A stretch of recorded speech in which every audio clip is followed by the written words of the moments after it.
Hey, welcome back. It is as always good to see you today.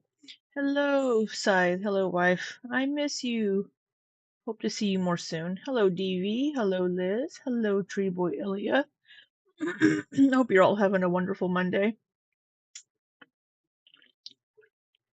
So hi, Christina. Normally, I would have D&D at this time, but our DM couldn't play tonight, so uh, I have this time blocked off already. So we're gonna try to stream a little bit and catch up. So, um, we will go ahead and try to finish this. But before we get started on this, I was thinking about a couple things, and with um with the way that these messages have been released, we are only seeing one day. We're only seeing November 17th out of their whole relationship of texting and talking and these sorts of things. Because these are the only messages that Tommy has shared, or excuse me, that Emily has shared.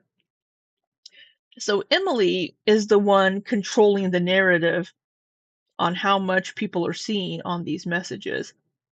And I think she's done this in a very deliberate way. And I think the way that Emily comes across, with the way that she's been handling everything and posting things in that nature, it wouldn't surprise me if Emily was thinking, this is it, I'm done with Amberlynn, I'm going to break up with her, and I'm going to release messages to reaction channels. Because we know that according to Amberlynn, Emily had threatened before to go to reaction channels. So, and she saw Alexis do the same thing. So I'm wondering if Emily was being very deliberate and very careful in what she sent to Amberlynn on this particular day. Because she was planning ahead. When we break up, I'm going to send our last day or last days of messages. I want to be able to send messages to reaction channels, but I don't want to look bad in them. I want to make Amber look like the worst person. So it's possible that Emily was planning ahead a little bit and being very tactical in the messages that she was sending, because we've heard Amberlynn accuse her in these messages of a couple of things, and Emily just ignores them basically and goes past them. And never admits to anything and never really incriminates herself in anything. She did say, I didn't kick you, Amberlynn. When Amberlynn said, you kicked me, she's like, I didn't kick you. Which, does that mean that she didn't kick Amberlynn? No. It means that Amberlynn saw it as a kick and Emily did not see it as a kick. But it's possible that Emily's foot came into contact with some part of Amberlynn's body in some fashion. I don't know. It's all about perception with some things. But I'm wondering if Emily isn't just being very deliberate in her messaging on this day and not trying to incriminate herself in anything in these messages. Because this is the only day that we see so far. There may be some more messages that come out in Rachel's later video. But yeah, just something that I was thinking about, that we have Emily controlling this particular narrative here. So I'm gonna go ahead and start this video here. So we left off yesterday at pretty much right before Rarity going missing, or at least Amberlynn discovering that Rarity is no longer in the house. So we're going to pick up here. I have her on regular speed at the moment. We might speed her up in a couple of minutes. Well, we'll go ahead and speed her up now. We'll just get that out of the way. So here we go. play.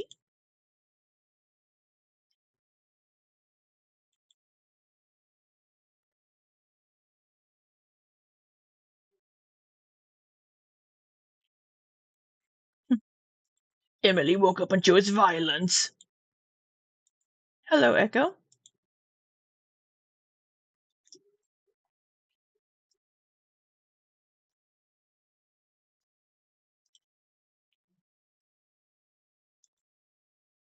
Oh, you can't hear her. Ba, ba, ba, ba, ba, because I turned off that output. Or you chose war, when she is literally the one who will not stop. She doesn't stop messaging, she doesn't stop calling, she is insistent on trying to get Emily to speak to her in this conversation. Emily says, I said it multiple times that you grabbed me and dug your nails in. Now it's just a scratch, ? Beat around the bush all you want. You know you physically assaulted me. The fact that you can't even own up is just great. Go ahead and call your mum. Now this message is pretty important, I think. This is a culmination of everything Emily's been saying the whole way through this conversation, and then it ends. Hey, Fiona's mom. Hope you're doing well. With that final line, the fact you can't even own up to it is just great. Go ahead and call your mum. And she's done. This is somebody who's done. You can tell. She wants Amber to get the fuck out of her house. We're coming up. Emily is done. She is over it at this point.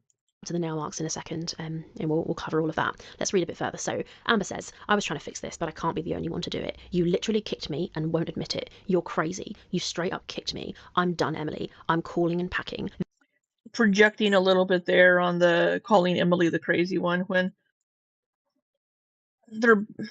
Amberlynn's the one acting crazy in the messages. Oops, somehow I muted her. I think I hit the M key.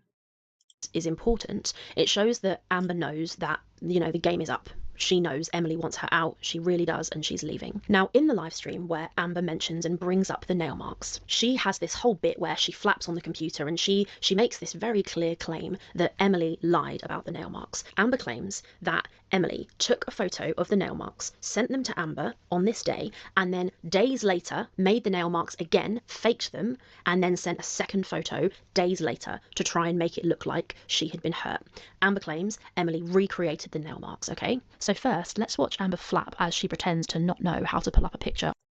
So, I did watch Amberlynn's live last night. I had it up and playing last night, and she mentioned that she was watching my video yesterday. She was watching my live stream yesterday, and that I had mentioned, was she covering up the date up on the top of the screen? According to Amberlynn, last night, she said I was covering up Emily's Facebook name so people wouldn't see her Facebook name because this was in Facebook Messenger. That makes sense. That's plausible. Because if it is Facebook Messenger, that's where the person's name would be, I think, if she'd taken that picture. But she said she was covering up Emily's name. On a laptop Facebook screen. account name. I don't want a fucking slideshow because it's not showing the full picture. Why is it turning black? Why is it turning black? You guys, I'm an actual boomer at this. How do I do this? Why isn't this showing, bro? Can someone please help me? Alas, I fear Amber may be beyond help. We, Because the my viewer, however, are not. Facebook Let's watch Messenger. Amber now get excited and cocky as she finally works out how to show this photo. Can someone please help me? I don't want to zoom in. I want to show you the whole photo. I want to show you both. The real deal and then the lie deal. Open viewer? I'm scared I'm going to delete something. Bitch, I figured it out! Oh my god, suck my ass. She's so excited. You'll notice that Amber does a little happy dance here when she works out that she can in fact show these photos. Not dissimilar from the happy dance that I imagine Milky Chai did when she clocked this lie. Once again, all credit to Milky Chai for clocking this initially. This is the live stream and the timestamp at which Milky made this fantastic realization, and oh my god, props to you, Milky, you must have the eyesight of a hawk. Let's watch Amber lay this lie out for us now. I want it to be nice and clear in everyone's mind. Hey, Lizzie R. So that when we pick it apart and prove that it's bullshit, it's extra satisfying. I've never been more excited in my life. Sorry, I just got way too excited. So I'm going to show you the first photo that she sent me. This is her arm. Okay? So we can see a timestamp up there. Keep in mind she's wearing a maroon shirt. And then look at what she sends me a couple days later. Because she forgot. We could pause So I'm that and try to read that.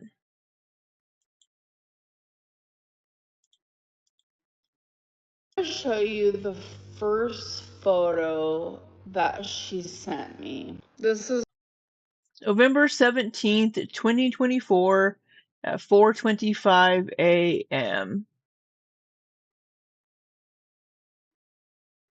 So that's when Emily sent this first message, and we can see I see one mark.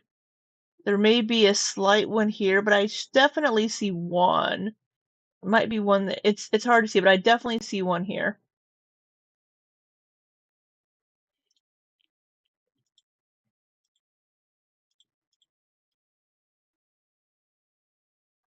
Aw, your brother's made cake. her arm. Okay. Keep in mind she's wearing a maroon shirt. And then look at what she sends me a couple days later. Because she forgot that she took that photo and sent it to me. Oh, this is crazy. This is crazy. It's later in This the is same day, crazy. though, Amberlynn. This is from a few days later. Keep that in mind. In this photo, you're going to see these weird marks that she created herself. This is a completely different day, Cindy O. A completely different day. But where it's there's not. fresh marks. She faked. It's not, though, because we're seeing the same thread. This is still November 17th, but up here is where the person's name would be. So if I open up a Facebook Messenger, this is like a fan account thing that sends out alerts. You can see that up here, this is reversed, by the way. Up here is the top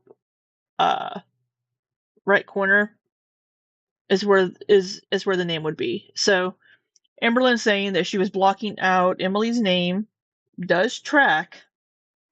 However, let me open up a friend's message here. Okay, yeah, no, it doesn't keep adding in there. But it does timestamp. So all of these would be the same day. Because let me hide my friend's name. That didn't work well at all now, did it? It does timestamp on there, if you can see that timestamp. So it's actually one of my brother's friends that added me on Facebook. He likes to send me memes. But so plausible that Amber is blocking Emily's Facebook name up here, because if this is Facebook Messenger, as I said, that is where the name would be. Nail marks days later. That is a little supercut of Amberlynn's lie. Nice and clear, nice and straightforward for everyone to watch. That is what Amber said happened. There's also this clip, which I always think is worth watching. The monster trucks yeehaw of it all. Emily literally faked nail marks in a different shirt on a different day. Are your brothers twins too, Lizzie R? Are y'all two sets of twins? Your poor mother. Took the picture as if it was the same fucking day. So I love how enraged she's getting whenever she knows she's full of shit. Because this is the exact same day. This is all November 17th.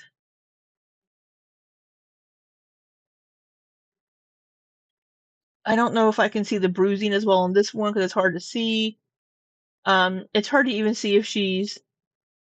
Your brothers are 10 and 11. Close enough, right? I can see a bruise here. I think it's so hard to see because Amber's trying to hold her fucking phone and show us her laptop screen because she can't figure out how to stream and share screens. Girl, use how to use Streamlabs. Or learn how to use Streamlabs. So, it is plausible. The bun is in full velocity over the outrage she has that she can't keep playing. The bun is in full velocity. We haven't gotten to the rarity part, Christina, but this it is is absolutely sad. untrue. I'm going to hand back to main narrating Rachel in a second, who's going to show you the new proof that we've got from Emily. But before I do that, I just want to highlight one more thing. If you look at the screen right now, you can see that as Amber is telling this story and showing this alleged second photo, which she claims was sent days later, look where her finger is. Funny. Her finger is covering the date and timestamp. It's almost like she knew she was lying. No worries, Christina. She did. She absolutely did. I'll let Rachel in the video take it from here. Amber lies and claims that Emily faked those nail marks Back to later, current but Rachel. that's not true. The date stamp on both of the two photos is the same. So Amber is absolutely, categorically lying about what happened this night and trying to make it look like Emily abused her when in fact she is the one who physically harmed Emily. Now, I think it's absolutely wrong to get online and lie about somebody doing this kind of thing to you and lying and claiming that they fabricated evidence when they didn't, and that's partially why I'm making this video, because it's just absolutely not on, and it can't be allowed. But in the screenshot that Amber shows, you see this bit of the conversation. So you've seen now, I've shown you the conversation all the way up to and including the bit that Amber flashes in her live stream, and I asked Emily to send me that bit of the conversation from her point of view. Now you'll notice that Amber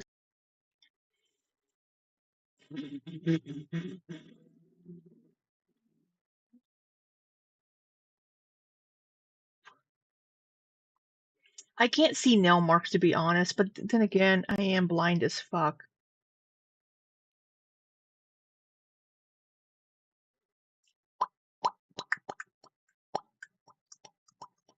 Hey, Sammy. Yeah, Amberlynn's always here. She just lurks, typically. Let's see. What do we got here?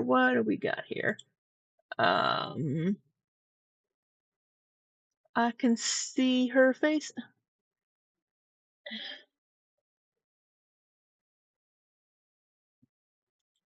Y'all need to use a different frickin'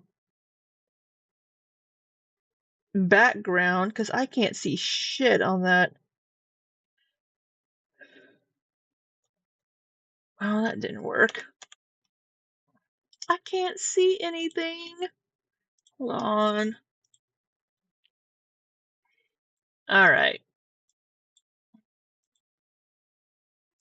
Giving context to the voice message and photos would be nice. I hope that wasn't too horrific to say. Strawberries and cream isn't here to troll. Oh, yeah, we're missing Straubs. Where's Straubs to tell me how wonderful I look and how much of a beezer they are? I'm a little sad. All right. I assume you want me to play that voicemail, Amberlynn, but I'm trying to see the date on those messages, but it's the same frickin' color as the background, and I can't see shit. And I'm trying to not share things that you don't need to be shared, because I'm not that kind of a person. Anyway, go ahead and talk. claims that Emily deleted Rachel. those photos later, which is true. So if we go into this next screenshot here, this is it here. I got this one later than the previous ones because Emily sent me up to and including, and I said, hang on a minute, can I have that one? And here it is. So you can see it here, and you see Emily say, I didn't fucking kick you, Amberlynn. And then at 9:15, which is the exact timestamp that Milky clocked in the video where she realizes Amber lied, Emily sends these photos. Okay, now these photos were sent at 9:15 p.m. I don't know what your... I don't know... Okay, I'm going to play the voice note because maybe that gives context, because the pictures don't show anything. Can we start a compliment circle here for me too? Ilya. Yes, everybody give Ilya attention, because if he doesn't get attention, he feels sad.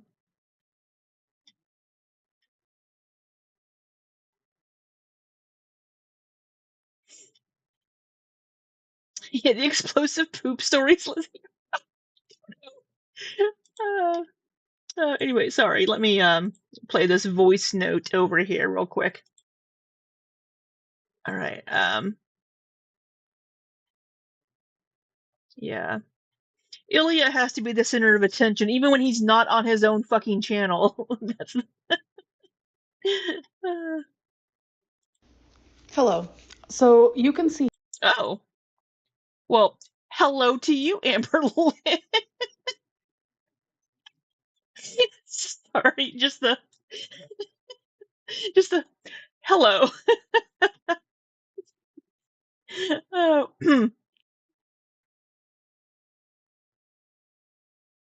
No, I love you, Ilya. You know I love you. Oh, sorry. I'm still playing the first one, but the hello just just got me for some reason. Let me just laugh at nothing for 5 minutes like Callie does. Here, the first photo I sent you, you can see Okay. that it happened November 17th Yes. in the morning. Yes, that's what I was saying. The first one, the very first message was sent at 4:25 in the morning. That's what the timestamp that I just showed is. 4:25 in the morning, yes. That was while the argument was currently happening. That was when Emily sent me that photo. Yes. It was before she went to work. And it Yes. was before, I don't know if she actually ended up going to work, I forget, but it was before I even slept. I don't care. So she sent that to me, and obviously I saved it because I was like, oh, here we go. And then you can see Ilya says I'll be listening, but I need to write a long work email. I'll be typing in 80 words per second. I think you mean 80 words per minute there, buddy. With 50 mistakes. I ended up falling asleep. It was the next night, which to me, that Yes, we know you fell asleep. No. The next night, it's still November 17th. It's still the same day. It's still November 17th. Just because you've slept doesn't mean you've time traveled. I know it may feel like you've time traveled. felt like the next day because I went to sleep after all this chaos happened. I woke up and she was in her car. It was that night, you can see 9 something. Yes, but still November 17th. 4:25 in the morning, November 17th, and 9 something p.m. November 17th is still November 17th. We're still on the same day. It's how time works. Sorry, I'm being a bitch. It's been a long fucking day, and work has pissed me off. And she starts sending me these photos of supposed nail marks. It's the same She's day. wearing completely different clothing, which is... Well, if she went to work... Sorry. Let me just let Amberlynn's voice note play. I'm going to stop interrupting her. I'm sorry. Let me just let her talk. That is what she wore to work. So I'm going to go ahead and assume she did go to work. And she's sitting in her car and just... I feel like she had this all planned because she literally faked nail marks. Again, first photo where there's no nail marks, she sent to me, an hour after the chaos ensued? And now all of a sudden... And also... Shit, I just tried to play both messages at the same time. I honestly can't see nail marks, but then again, blind as a fucking mole rat here. I don't see nail marks. I just see some bruises. I don't see any marks that would have drawn blood. All I see is some bruising. I know that whenever Emily was talking to Mr. Snowflake, there was talk of she dug her nails in and drew blood.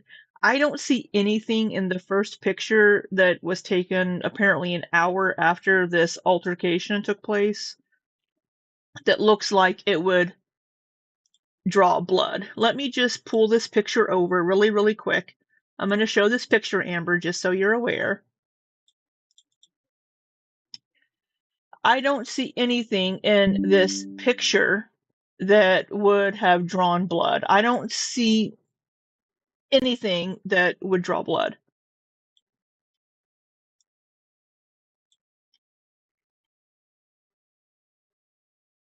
Are you having a deja vu moment, Lizzie R? 14 hours later, she has nail marks that are fresh nail marks, wearing something completely different. You can see in the timestamps. Okay. Yeah, so this wasn't days later, like Amberlynn said in her stream. This all happened the same day. This is all November 17th. Just because she took a nap doesn't mean it's magically days later. But it looks like bruising to me. I don't see any blood. All I see is bruising, which Amberlynn would need to grab pretty hard to do bruising again. Like I said yesterday, unless Emily bruises easily. Pre-workout fit, post-workout. Yeah, she probably had a different, she may have put on her work clothes, changed clothes. I know I bruise frickin' easy. My friend used to poke me just to make me bruise. Okay, sorry. Second voice note. We have four more voice.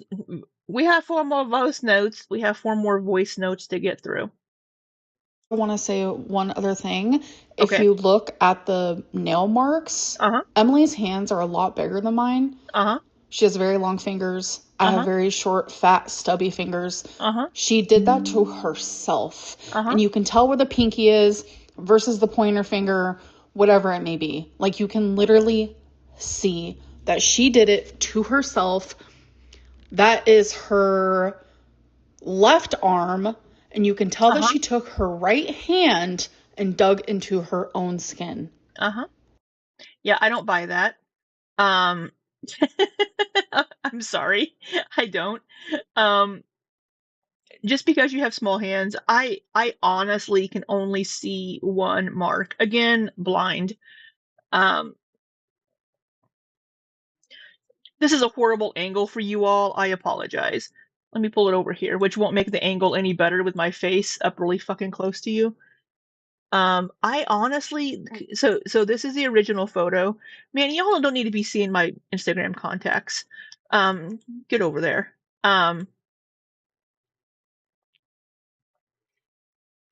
I honestly don't see a full hand mark, to be honest. Um, but in the earlier conversations, we also have Amberlynn saying, "Yes, I grabbed you." And in the moment, Emily being like, "Why did you grab me? Why did you, grab me so hard?" And then Amberlynn flip-flopping with the, "Oh my God." Okay, hold on. We have more voice notes to get to. Apparently, she's answering my questions through voice notes. My whole thing is like, I don't give a fuck about the calendar date. My brain was, I reset, my body reset. So once I went to sleep, to me, it felt like the next day. I mean, that's pretty obvious. Like, I don't care about calendar days. But it means that you're giving it means that you're giving misinformation though, Amberlynn. It it's you're you're getting it. Oh, so she rebooted it. I know. Um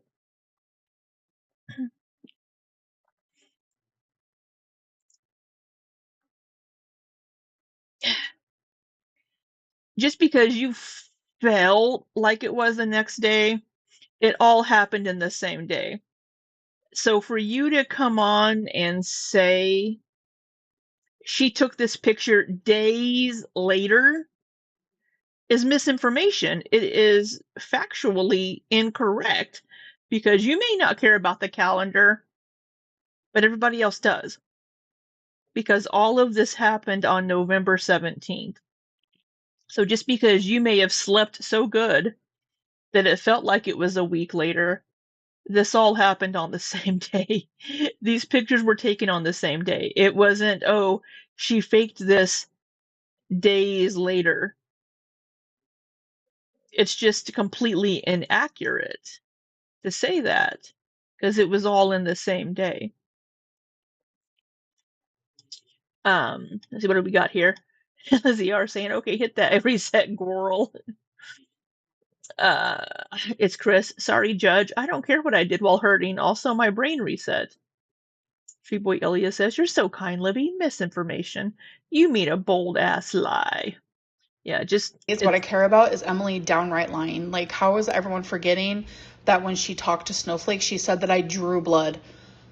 Bitch, where? Bitch, where? Um, yeah, Liz, I have small hands and I left marks. Yeah, doesn't matter how big your hands are, you can still bruise people because you're grabbing onto them. You flipped out scared about a mouse. uh, I don't see nail marks. All I see is some bruising. I don't see any nail marks. I don't see any blood. And I did already mention that Emily mentioned to Mr. Snowflake that blood was drawn. I don't see anything that would have resulted in blood being drawn. I think that was an over exaggeration. Along with the taking a chunk out of my arm. There's no chunk. There's no chunk out of her arm. Um, Sometimes I see Libby, but I hear Bob Ross. We're just gonna put some happy little trees up here. Some happy little clouds. Um, so yes, this all happened on the same day. She didn't fake it days later. This is all the same day. And shut the front door says usually a bruise gets worse the days after, but yeah, who knows? Yeah, bruises are going to usually get a little darker as the day wears on. Um, Aaliyah says, point still stands. Amberlynn was physical and is trying to use Emily's line about drawing blood to distract from the fact that she was physically abusive. Yeah. So so we have exaggeration, happy little misinformation. Let's put a happy little lie up here, happy little lie over here. Um, oh, Fiona's mom says, oh, I just thought of this. Amberlynn indicated Emily was quitting drinking for health reasons. If her liver enzymes are elevated, she could bruise easily too. That is possible. She could bruise easily. Okay, we have a few more voice notes to go through here. But yes, I've already said before that, oh, and another one. Um, that I I I I haven't seen any blood. I haven't seen anything that indicates like nail marks. I only see bruising, but that's me. And this all happened on the same day. Now we do have evidence of Amberlynn grabbing onto her, and then Amberlynn admitting she grabbed on to Emily, and then kind of flippy floppy back and forth. Hey, bossy. Okay, next voice note. If your arm is grabbed, those nail marks would have been there that day. They would have disappeared by the time 14 hours went by. If your arm is grabbed, those nail marks would have been there that day. Amber is sending me voice messages on Instagram right now, Lizzie R. No, this is me playing them. This is my Instagram right here.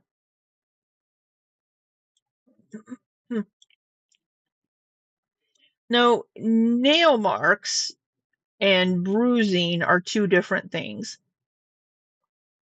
Bruises do get worse through the day. Sorry, let me play that one again. They would have disappeared by the time 14 hours went by, period. So nail marks would have gone away, but the one that was sent at 4:25 that morning, if there were nail marks, they would still be visible. I personally don't see nail marks. Can't she just call on the phone? Amber doesn't have my number.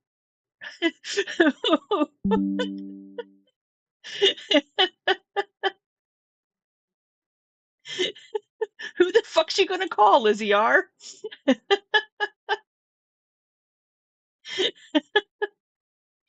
She could call me on Instagram. I'm not quirky love Rosie. Amberlynn isn't calling me at 2 o'clock in the morning. I forgot what message we were on. I have like 8 of them here. If your arm is grabbed, those nail marks would have been there that day. Sorry. They would have disappeared by the time 14 hours went by, period. Sorry, channeling. I've been listening to Callie's lives. I'm channeling some Callie here, some Life of a Free Spirit.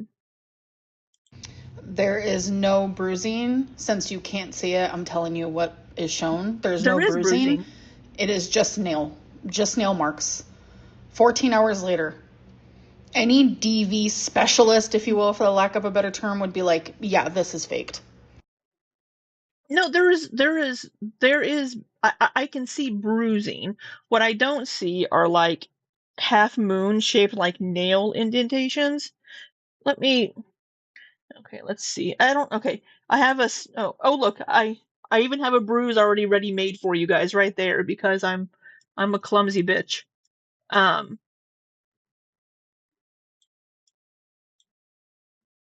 Okay, I'm going to dig my nail because I have one nail that could possibly dig into my arm here, and I have other nails that won't. We're gonna try to dig into my arm here, okay? So this is what. All right, I know DV specialist. Okay, so fucking A.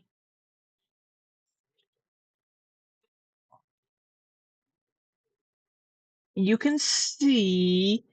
Oh, good lord. You know what? We're just going to flip. We're going to flip our camera.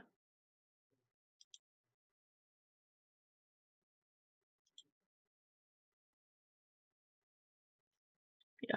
Sorry, Rachel. We're doing science experiments. So I have, oh, geez. So I just dug my nails into my arm in a very awkward location. So you can see, oh, good. Sorry. Let me do it in a better location. Here, everybody dig your nails into your arm here at home. The things I do for this fucking channel. All right. You can see indentations on my arm right here from my nails. Sorry, I'm working backwards here. Those are nail marks, right? Everybody, I have some marks up here as well that I just did right there. You can see these nail marks right here. And then here's a bruise from Lord knows what. So those are nail marks, and that's a bruise. We'll see how long it takes those nail marks to fade. I do see bruising on Emily's arm. I don't see nail marks. All right. Now let's hope those don't actually bruise me and they go away pretty quickly. I also have pretty short nails, except for 2 over here. All right, we are going to flip again. No, don't center me.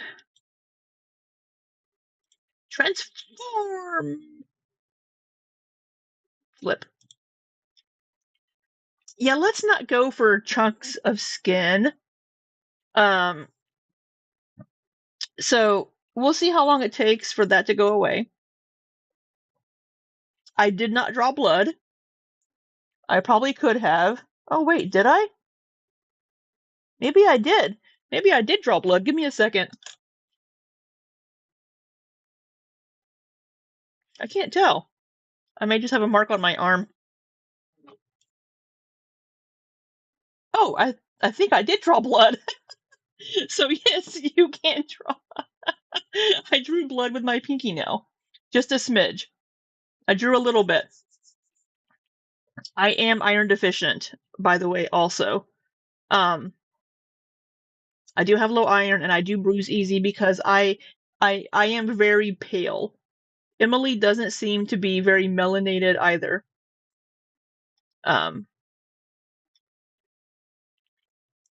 So again, I will say I see bruising. I don't see nail marks, which Amberlynn is in your favor that I don't see nail marks. Ilya, you are always vile, especially whenever you talk about peen all the time. It's so vile. All right, I think we're on to, are we on this one? There is no bruising. Since you can't see it, I'm telling you what is shown. There's no bruising. No, yeah, we just listened to this one. There is bruising. It is just nail marks. 14 hours later. No, those are bruises, but I don't see nail marks.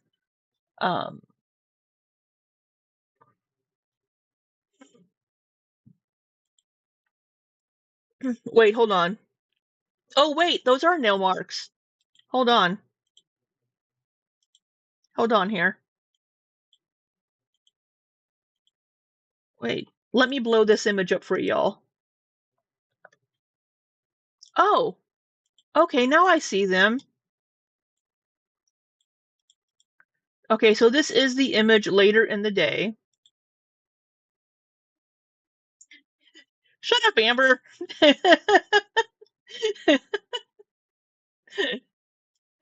I pulled the wrong thing over.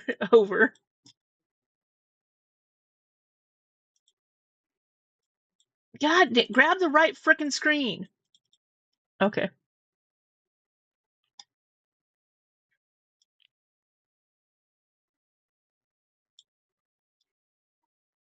Okay, so I've zoomed in. Okay, this is the image later in the evening. I don't know if nail marks. Well, see, the ones I did over here are almost gone already. These nail marks. Oh, Amber's been here. So this is the one from earlier in the day.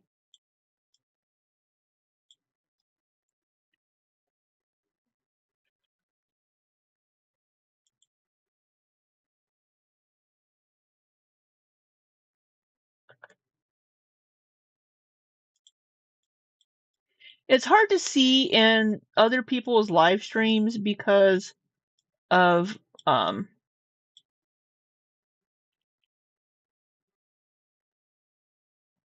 okay, this is so on the left. Wait, is this my left or your? Oh, you know what helps? It helps if I share my screen.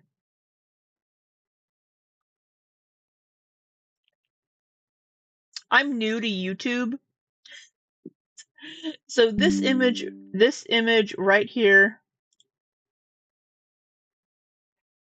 this is this image on the left is in the morning, and this image on the right is the one later in the day.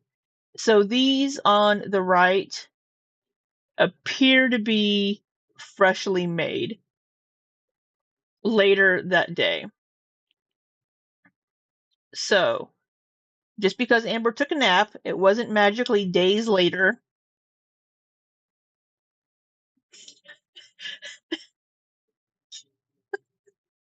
Amberlynn's getting feisty in the chat.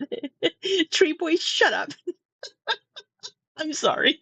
I'm sorry, Elia, but that was funny. I love you, Elia. You know, Elia doesn't have my number either. He's not my bestie either, apparently. We're gonna play this next message. Why are the nail marks outside of... So my issue is with the angle this is at. It looks like these are kind of angled this way, meaning her hand. Okay, we are in Adobe Illustrator. So let me lock this layer. Let me make a new layer. Let me lock this one. So this looks like it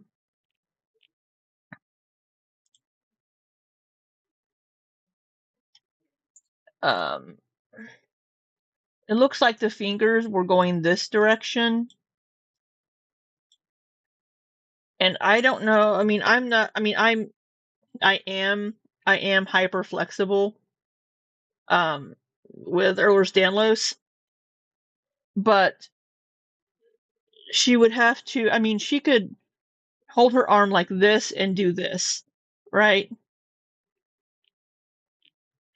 But sorry, my camera. So she could have went like this and dug her arm in.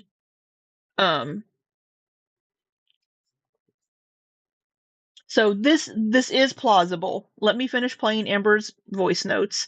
You did get physical with her, Amberlynn. You grabbed her. You admitted to that in the text messages that you grabbed her. And this initial bruising is probably from you.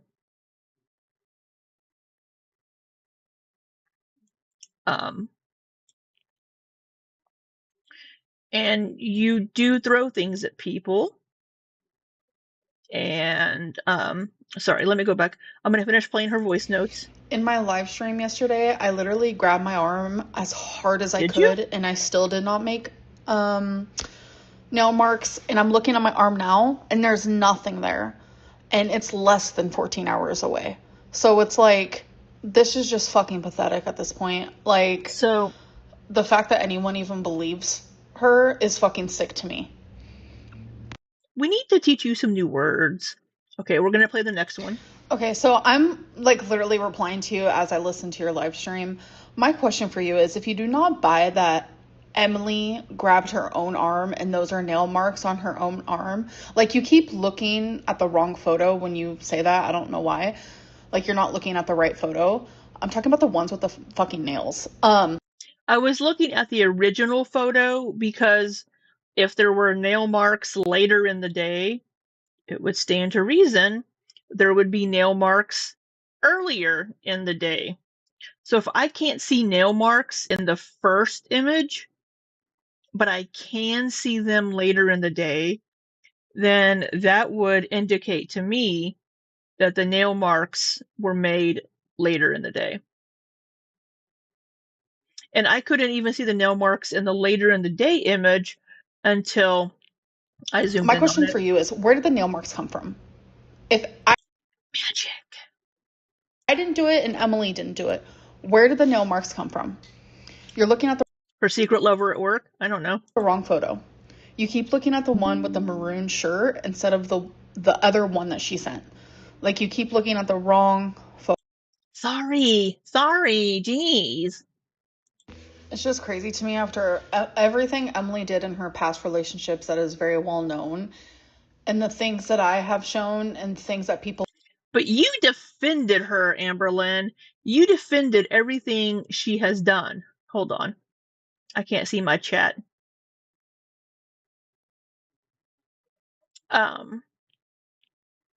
So.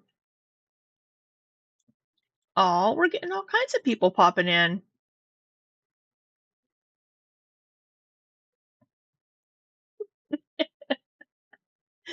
Oh, it's Tree Boy Ilya. Gossip Girl voice. Amberlynn spotted. Elizabeth Richardson's chat was a quiet place. But after the big cherry showed up, chaos enticed. XO, Gossip Girl. Have noticed, like, Amberlynn, like, how come you're so much happier back home after leaving Wisconsin? Like, how could anyone possibly believe a fucking single thing that she's saying? But when I sit here and share my story and what she did to me, not a single person believes me. This is how it always goes. Like, every single time I share something, no one believes me, and then everyone calls me a liar. And then that's why people don't believe me, because everyone is calling me a liar, even though I'm telling the truth. All right, let's not fat shame or body shame people, even Amberlynn. It's not okay. It's not nice to do. Just in general. I'm a fat ass. Let's not fat shame people. I was not physical with her. I did not abuse her. Never, ever, ever, ever, ever. I have explained repeatedly exactly. And let's not abuse Amber about Rarity, all right? Let's not be that way. Exactly what happened. Emily is fucking crazy, like certified, and it's terrifying. And everyone is falling for it. That's crazy. What happened to the soft, gentle love? That's the thing. Every single girlfriend is the best thing ever. But we have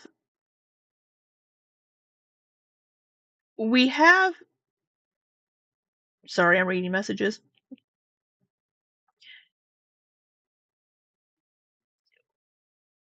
We have messages here where you've been like, yes, I grabbed you. You admitted to grabbing her. Whether you meant to grab her that hard, whether you were trying to keep her from leaving. Emily said that she was trying to leave and you grabbed onto her. And then we have you flip-flopping on how and why you grabbed her. Doesn't matter. She was trying to leave. She needed space. You refused to give her that space. Emily can also be a shitty person, Amberlynn, but when it comes to taking accountability, you aren't very good at it. You're always, yeah, I did this, but you did this over here. Or you did this.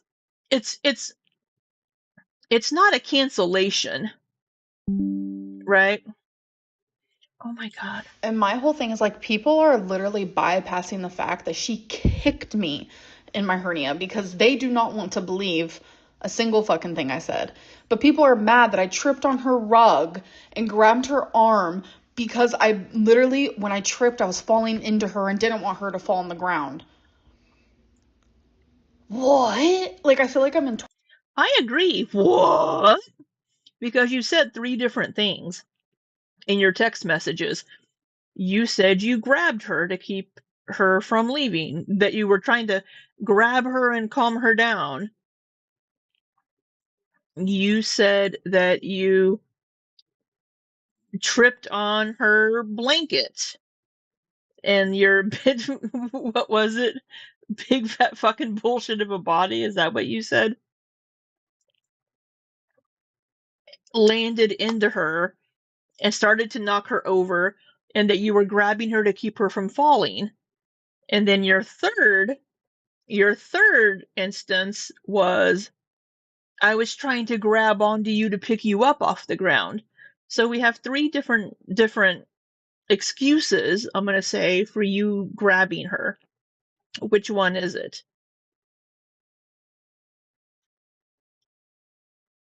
I haven't said hello to people. I'm sorry. Hello, Pocahontas. That fucking name. Hello, just breezing today. It was fat shaming, but she was fat shaming herself. I was repeating her own words.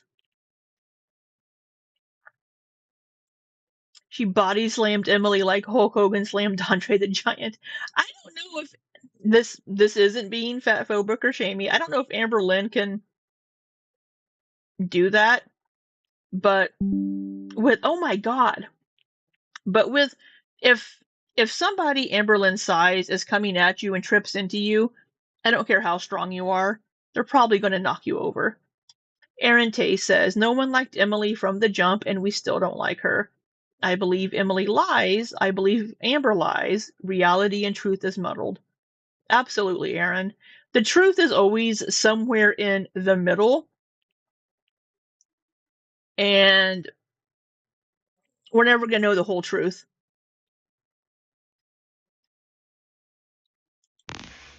Because they're also looking at it from their own perspectives. So Amberlynn's going to have her view on it, which is going to be different from Tommy's view on it, Emily's view on it. Because like Amberlynn's like, you kicked me.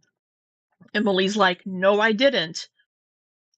The only thing that we can guess possibly happened is Emily's foot came into contact with Amber in some form, whether it was a kick, a block of some sort, I don't know. Just like with the grabbing, Amberlynn saying, no, I didn't grab you that hard. I just I was trying to grab onto you. And we have Emily's perception of, you grabbed me really, really hard and it was abusive, right? So we're getting 2 different views from people on the same situations that are both in heightened emotional states and are in an argument with each other. Regardless, it's never okay to put your hands on somebody in a negative fashion, and it's never okay to put your feet, kick somebody, right? Or to throw things at people. Okay, untroubled waters, go back to lurking. Nice to see you.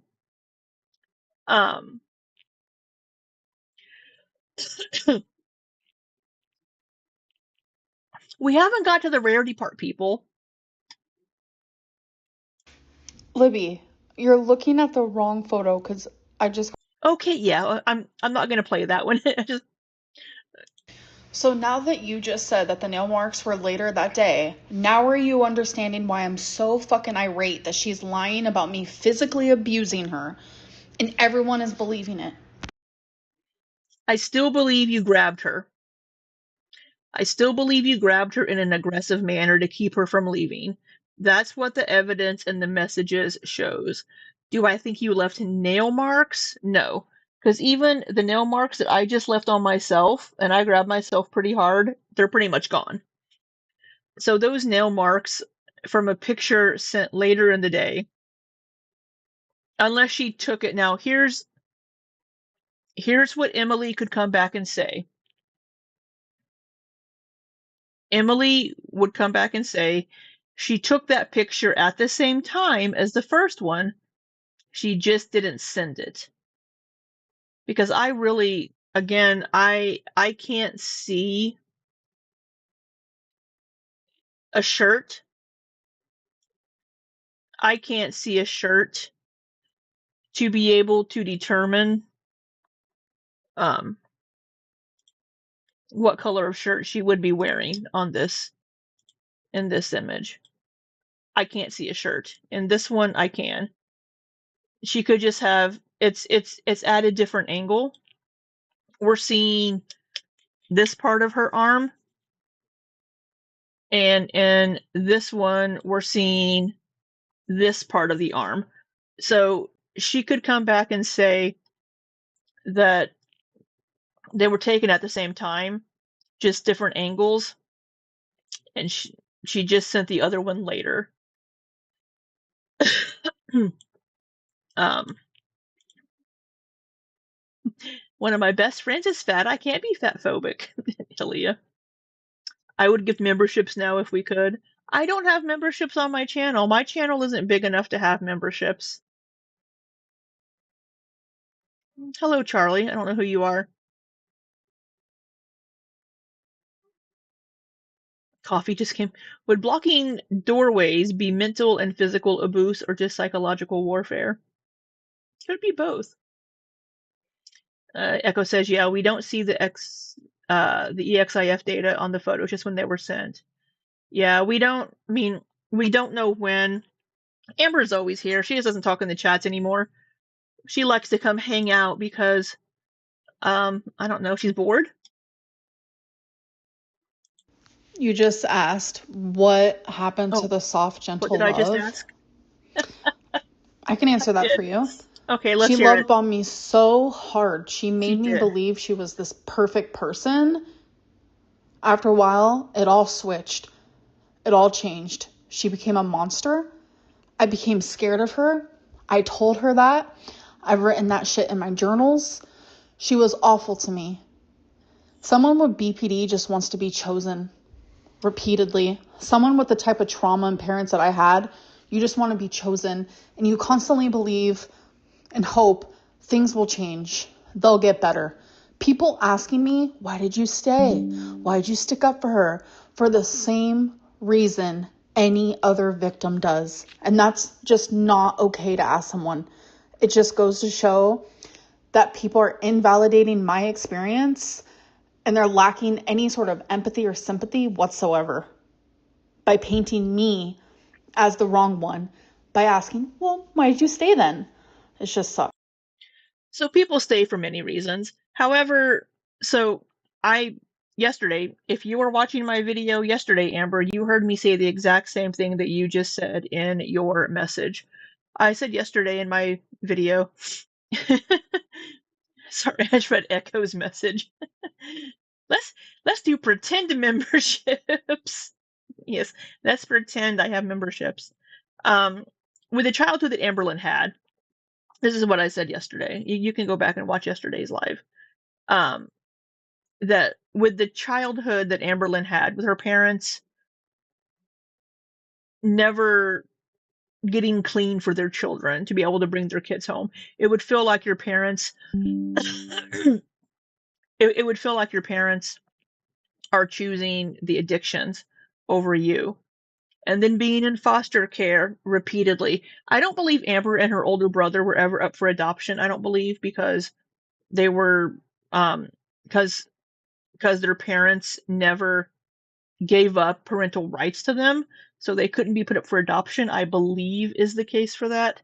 So with that situation and the way that Amberlynn grew up, this is my desk chair psychological evaluation of Amberlynn. How Amberlynn has become the person she is today is just that she was never chosen. She just wants somebody to choose her. She wants somebody to love her for her. And when she found Emily, and Emily exhibited all of that, and Amberlynn has said, and I believe this, that Emily was the first one that actually loved her body. So So for Elliot, don't troll. So for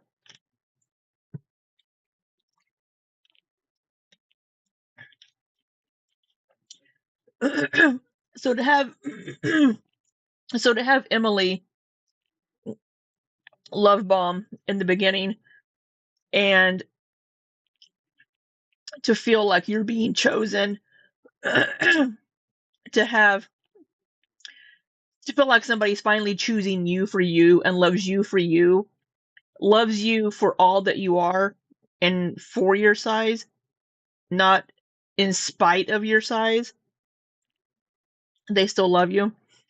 So I could see that with Emily, this is the first person that's loved me for me, and this is going to be great. So Amberlynn has on the rose-colored glasses and maybe doesn't see any of the negative things that is coming along with Emily. I think that Emily, but it does have to do with size a little bit, Aaron, because with Amberlynn, she's always said that she's also insecure about her size, by the way. Oh, look, there's strawberries. Um, with the way that Amberlynn with her relationships, um, her size is an insecurity, right? She's had her relationships and her partners, and it's been, yeah, you're a big girl, but I like you in spite of that. But Emily liked her because of her fetish. that that was what she liked about Amberlynn, and that was enticing to Amberlynn, right? So for Amberlynn to have somebody that she feels, sorry, I'm talking about you like you're not even here, Amberlynn. She's right here. um, it's she's going to ignore any red flags, right? Emily, in my opinion, was trying to replace Colleen. Emily was trying to get over the hurt of losing Colleen. And she was messaging all of these social media people for some reason. She was messaging all kinds of bigger influencers. And Amberlynn is the one that bit that hook, like I said yesterday. So she latches on to Amberlynn, right? And love bombs her and all these things. It's so great and all this. Now, we have Amberlynn with her BPD that's untreated and being used as an excuse for the way that she's behaving and treating Emily. And we have Emily being reactive to that behavior and probably other things as well. But it's not a good combination and not a good situation all the way around.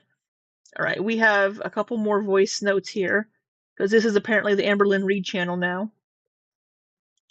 And I'm reading something in your chat where What are you reading in my someone's chat? like, we don't like Emily, What but are we you can reading, still call girl? out abuse when we see it. No one's calling out Emily's abuse whatsoever. Because here's the thing. The only evidence, and I'm using that term loosely when it comes to abuse, I'm not going to get demonetized because I'm not monetized. We don't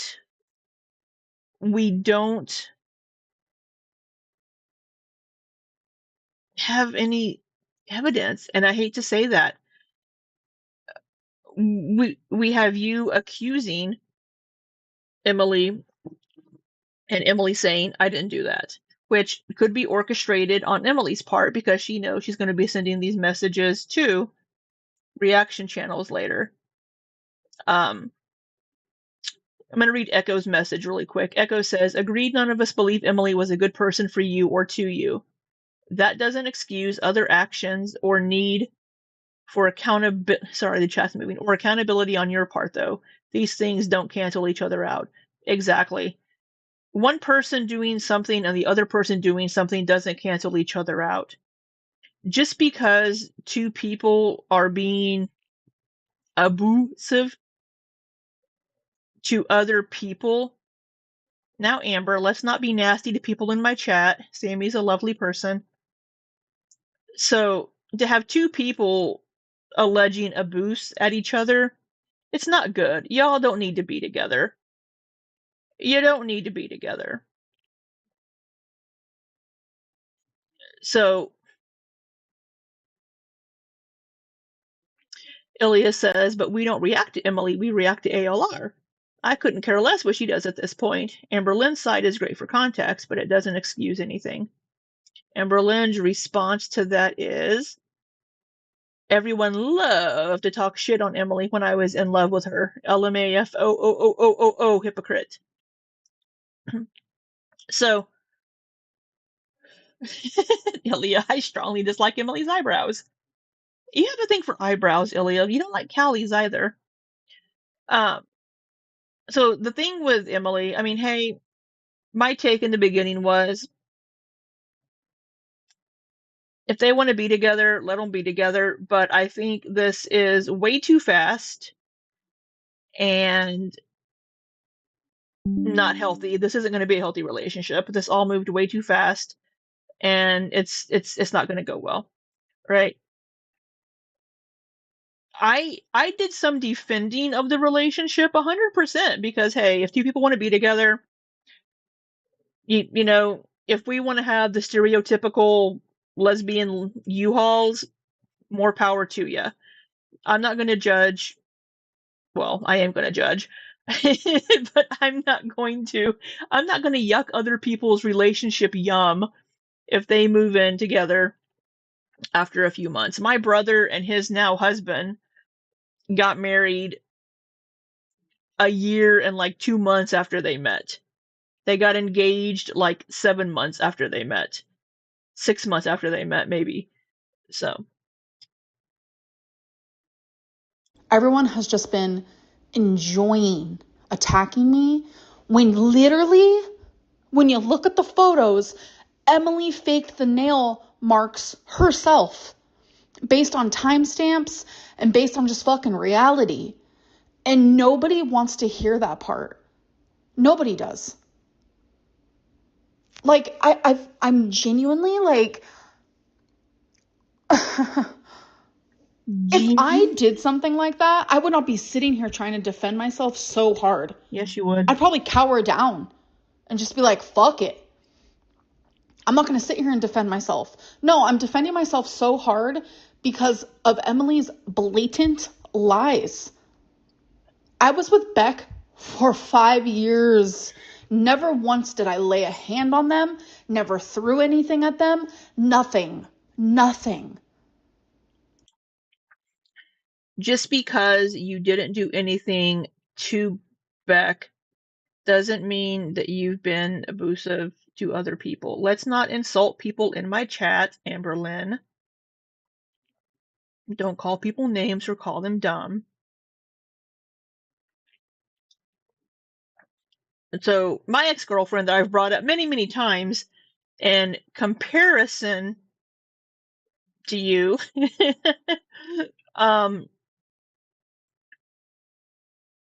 was abusive to every single one of her previous girlfriends. Physically. She was never physically abusive to me, but she was in other ways.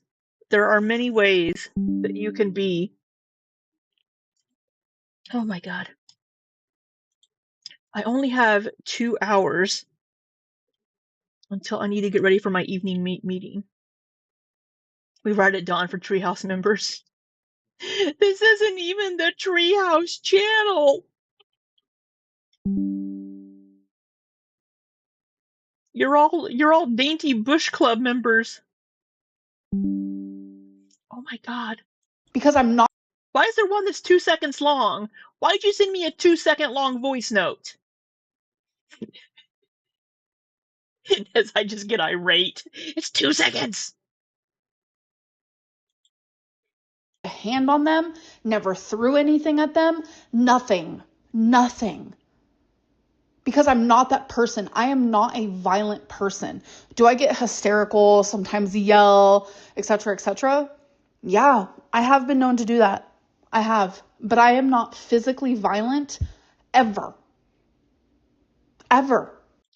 You said in a live before your high. Sorry, we have 1, 2, 3, 1, 2, 3, 4, 5.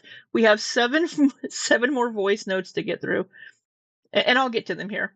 You said in a live before you went on your break that I may throw something at you. You picked up like a fake plant. I may throw this at your head. I may throw this at you. Get your grab onto my chonk chonk merchandise down below in the merch store. I may throw this at your head, but I'm not gonna touch you. That's still physical abuse. Dainty Bush and Treehouser, they really are bossy. It's pretty much the same people in both communities. It really is. Aaliyah and I have so much overlap.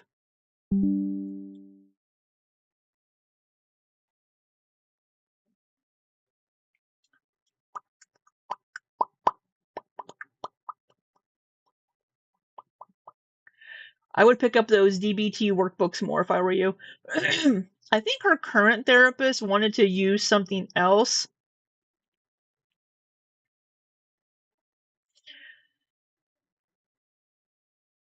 Tracy, I mean, technically, she said I could throw this at you. Yeah, I mean, I could throw it at you. I could do many things.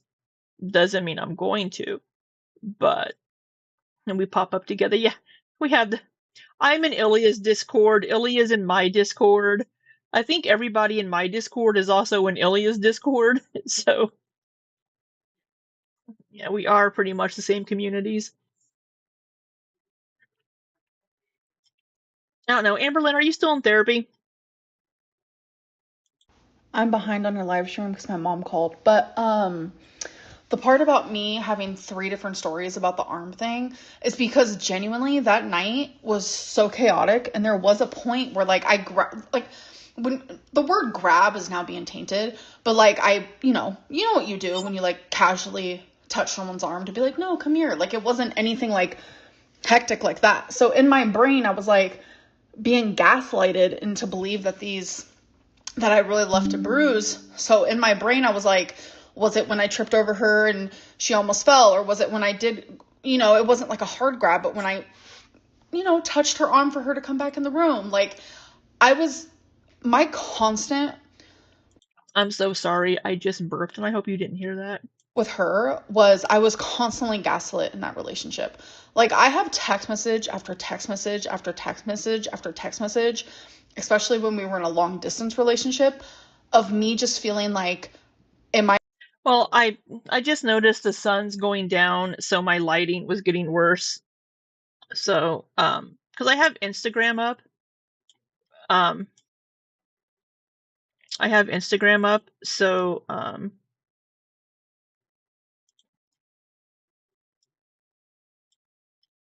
I couldn't see myself, what I look like. What were we playing? am I going crazy? I do not understand what is happening right now. Like genuinely, she would make me believe the sky was pink even though it's blue. Well, Amberlynn, sometimes the sky is pink. It just depends on the light reflection angles at night. That is how I felt in that relationship constantly. And it's a terrifying place to be in. Sure. So, I'm gonna have to rename my live stream to the Amberlynn interview, apparently. So, sorry, I'm reading the chat. Let's not read the. Oh, you're trying to be celibate again, Ilya? How's that working for you, buddy? Are we on 2 days? Anyway, I love you, Ilya, so much. I love giving you shit. I would say you're like the brother I never had, but I have a gay brother. So when it comes,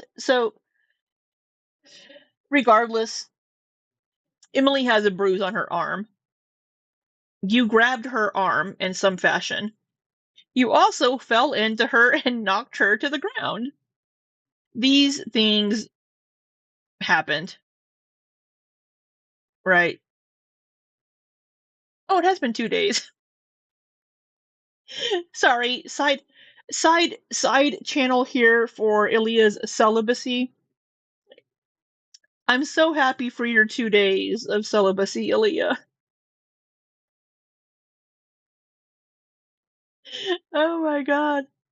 So here I'm thinking, let me count in years how many how many years I've been, and he's like, I've made it 2 days. Yeah. You know? Oh, I love you, Ilya. Uh, I need to make it out to California to meet you. So now back to this. It's a barefoot Contessa. You can go sit in the corner, Strawberries. Somebody time out. Somebody time out Strawberries for. Um. So we have. So we have two different viewpoints, of course, right? We're getting. Yes, I have to meet all of you in California. So we're getting two different viewpoints here from people of the same situation, of course. Amberlynn doesn't feel like she grabbed Emily that hard, yet we see bruising on Emily's arm. Now, I will concede, based on the evidence, I'm basing this on the evidence that I can see with my own eyes, that the nail marks appear to have been made later in the day and don't appear to have been made at the same time as the bruising. So I will concede that the nail marks do appear to have been made later in the day. You've been counting your sex calories too? That seems a little much on the calorie counting, Ilya.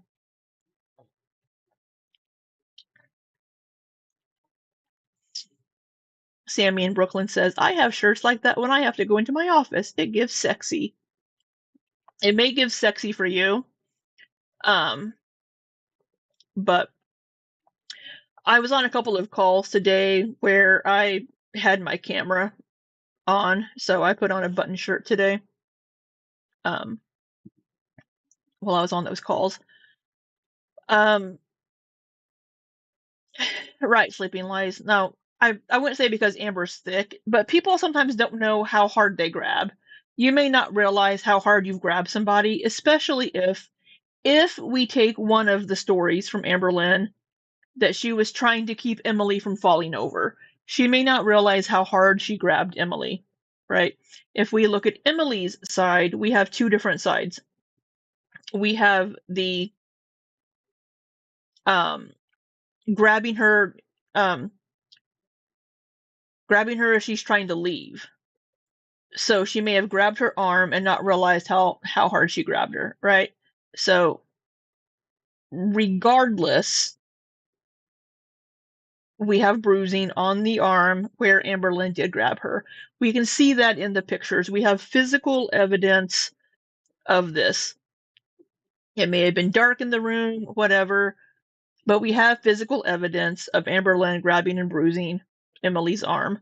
We don't have physical evidence of any bleeding or nail marks being made early in the morning, or any chunks of skin, right? Or any chunks being taken out of her arm. So the only thing that I can see physical evidence of, again,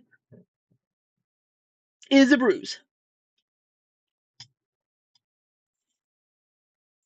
I forgot which one we were on. 1, 2, 3, 4, 5, 6. I think we're on this one. There is bruising, Amberlynn. We very clearly see a bruise in the morning picture. And there's also a lot of text messages of me just like apologizing to her for actually nothing.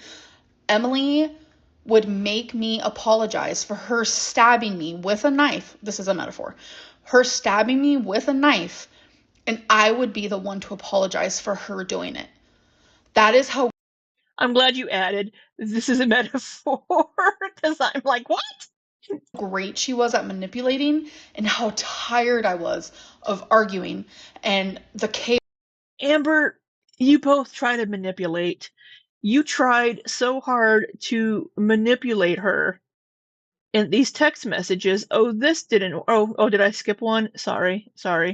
I'm behind on your live stream because my mom called. But the part about me having 3 different stories about the arm thing is because genuinely that night was so chaotic, and there was a point where like when the word grab is now being tainted, but like you know what you do when you like casually touch someone's arm to be like, no, come here. Like it wasn't anything like hectic like that. So in my brain, I was like being gaslighted into believe that I really left a bruise. So in my brain, I was like, was it when I tripped over her and she almost fell? Or was it when I did, it wasn't like a hard grab, but when I, touched her arm for her to come Amber, I have 7 more messages to go through. We'll get to it. back in the room. Like my constant with her was I was constantly gaslit in that relationship. Like I have text message after text message after text message after text message, especially when we were in a long distance relationship, of me just feeling like, am I going crazy? I do not understand what is happening right now. Like genuinely, she would make me believe the sky was pink even though it's blue. Oh, yeah, we listened to this one. That is how I felt in that relationship constantly. Okay. Chaos. I just want to apologize for her. A lot of text messages of me just like apologizing to her for actually nothing. Emily would make me apologize for her stabbing me with a knife. This is a metaphor. Her stabbing me with a knife, and I would be the one to apologize for her doing it. That is how great she was at manipulating and how tired I was of arguing and the chaos. I just wanted peace. And in that type of situation, when you're verbally, mentally, and emotionally abused, you apologize for shit that doesn't even make sense. That was never your fault because they make you believe it is. It is the most terrifying person to get fucked with. Like a BPD person and a narcissist falling in love is terrifying. I felt like I was living in a war every single day. I'm at the part where you said that you can't see the difference in shirts. Let me explain it to you. The first photo from the morning, she's... Yes, explain it to me like I'm 5, Amber. She's wearing a... Bye, shut the front door. Maroon short sleeve shirt. And the second photo where the nail marks magically appear, she is wearing her dark gray, kind of silky looking jacket. You can literally see it. It is pulled up halfway to her elbow, and you can literally see it in the photo. And that is what she would wear to work. So there's that.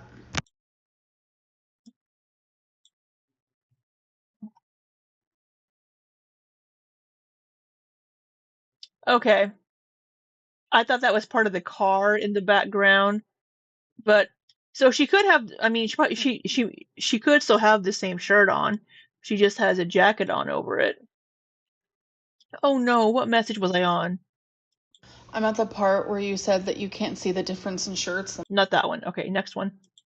Oof, Libby, bad take. I know it's an easy take because it's me, Amberlynn, but it's a very, very bad take to tell a victim, you have no proof, so we don't believe you. I said I hate to say this, there's no evidence. Because even in courts of law, when it comes to somebody accusing somebody else of abuse or any kind of assault, I'm not monetized, it's you still have to have proof because there are so many bad actors out there that just want to get people in trouble. But once you're labeled as an abuser, that label sticks, even if it's proven to be wrong, right? So there are many different levels and kinds of abuse. Let me just say the word anyway, abuse. So people can allege abuse, and even if it's years and years later, I know it's hard to have proof of it, but even when it comes to taking somebody to court, having somebody in jail, if you call somebody to come to your house for DV and the police come, there may not be any evidence of anything. Maybe one of the spouses is just mad and trying to get one of the partners out of the house, right? So it's and that is awful. People have ended up dead that way because they weren't taken seriously.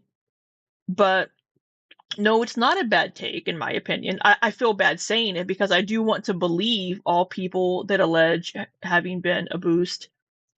But unfortunately, sometimes we need to see evidence. I did mention earlier in the stream that we're only seeing one day. We're only seeing November 17th. So we do have Emily controlling this narrative that has been sent to Rachel and has been sent to Mr. Snowflake. Now, Mr. Snowflake did ask Emily, did you say horrible things to Amberlynn? And Emily did say yes. She did admit to saying horrible things. But just because you're both horrible, shitty people to each other doesn't excuse one person's behavior or the other's. You having BPD is not an excuse to treat your partner poorly. Emily being a quote narcissist with you diagnosing her as one doesn't mean she is one. She says she was being reactive because of you. I've been on the receiving end in messages on Instagram of you having a knee-jerk reaction and lashing out at me, right? And I'm like, okay, I know what this is. I'm going to let it go, right? She's just been triggered by something I said. It's fine. But it doesn't mean it's okay. I don't know, Ilya. You talk about sucking dick too much. I don't think Amberlynn would enjoy that. I don't think she would become a treehouse mate.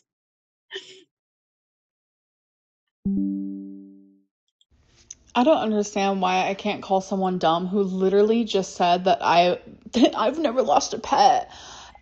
Because we don't call people names in my chat. Let's all just try to get along. People try to be nice to Amberlynn. And Amberlynn, be nice to my community members. And sat on the couch like a lump and didn't search. I can have the freedom to call someone dumb because that is dumb. You can't have the freedom to call somebody dumb on your own channel. In my chat, don't call my people dumb. It is genuinely dumb. Like, this is starting to feel familiar. People can say the most awful shit to me, and that's totally fine. I've asked people to not say these things. Hey, Fiona's mom. And then I stick up for myself, and it's not. Okay. You can stick up for yourself. You can stick up for yourself and not attack other people. Just like people can criticize what you've done and not call you names, right? You don't have to resort to insulting people or calling people's names to attack their actions or to criticize their actions or what they've done. You could say to Sammy, I think what you said is kind of dumb. I think what you said is kind of stupid, doesn't make sense, but you're calling Sammy dumb, right? Let's not call people names and insult people directly. I've asked people to not call you names or be rude or hateful to you because it doesn't get us anywhere. It's not productive. People being hateful and nasty to each other doesn't add to the conversation. It doesn't get us anywhere. It doesn't solve anything. All it does is upset people and just make people look bad. If you want me to call you, I can, by the way. Oh, I finally got to that one. You can call me on Instagram if you want. I think you need to go back to the live stream. I never said I was actually going to throw something at someone. Because I wouldn't. And You I said don't. I I think you need to could. go back and listen. You said I could. Girl, you have so many fucking live streams. So I'm going to answer Tree Boy. He Ilya, this is for you, buddy.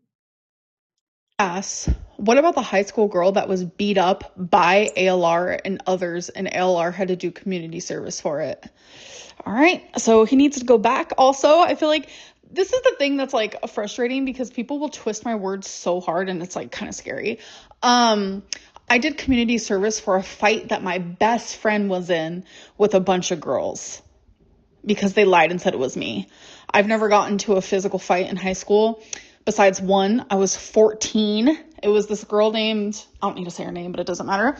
One time, it was literally, I was 14 years old and she came at me first. Like, what am I going to do? I don't know. I was 14. I was drunk. What am I going to do? But Tree Boy. What are you doing being drunk at 14, girl? Get your fucking info right, boy. There's your answer, Ilya. I don't remember that story, to be honest. It's probably before my time in Girl World. All right, I'm kind of like just fucking off at this point. I'm not watching anymore because your chat is fucking so blind. She left. Like, so blind. But that's how it goes. That's how it goes. Anything I say is no. Anything someone against me says is yes. And for that, no, that's not. I'm just leaving. I'm leaving. I don't want to be a part of that anymore. It's like talking to a brick wall. No, that's not how. That's not how it goes in my chat.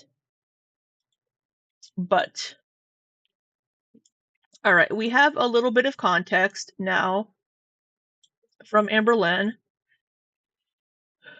Yeah, I don't remember that story. I mean, him bossy, wait, Amberlynn, don't go. I mean, she has her job to get back to, right?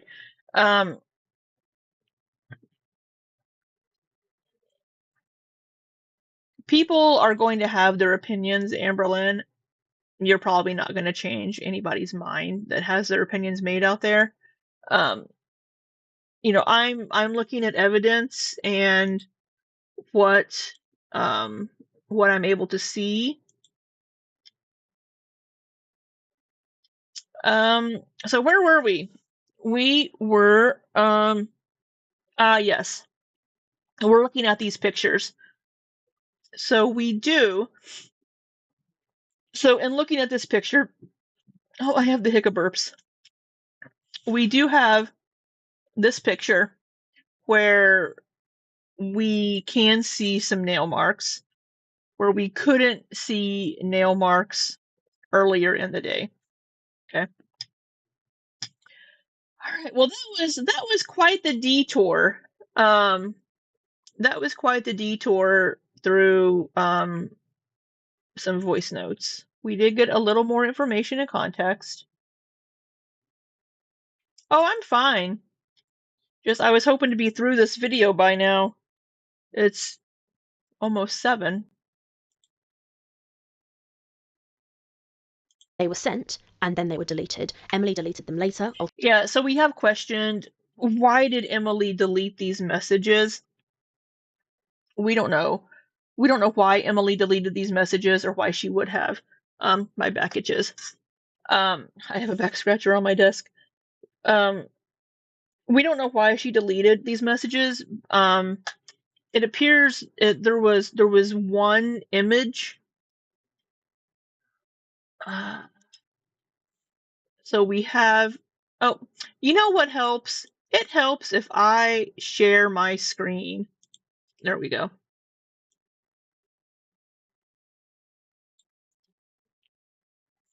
Glad to help, Ilya. So we have, so this message, I didn't fucking kick you, Amberlynn. So we have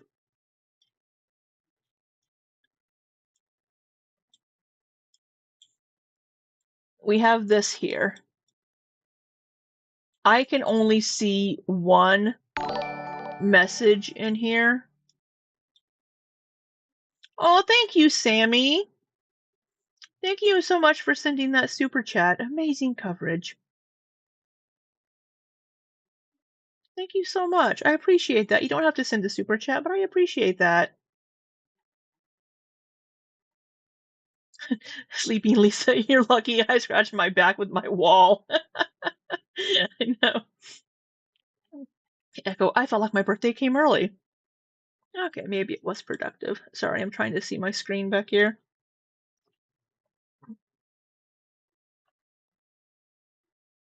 There you go. Quinn told you to sit on it and spin, Delia. I know, evil Sammy. So we have this message. So this is the message thread where we are seeing this deleted message. So we're only seeing one picture here in the screenshot that Amberlynn just sent me.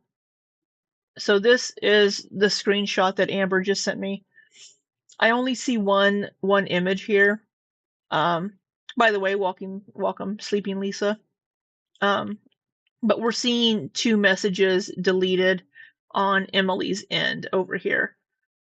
So we know that she deleted at least one picture.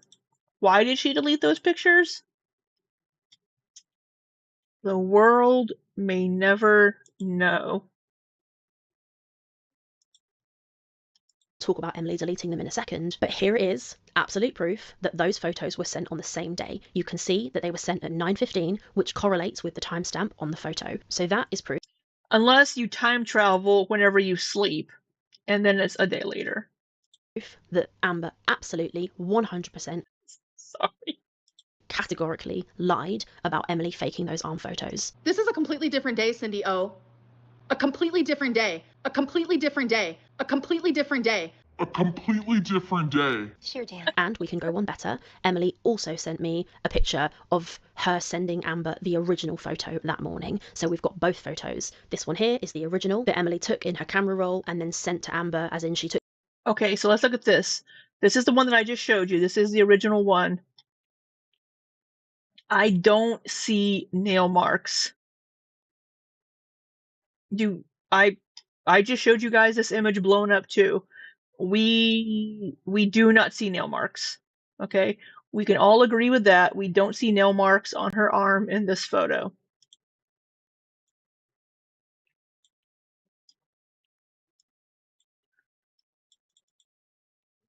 On this photo right here on the left.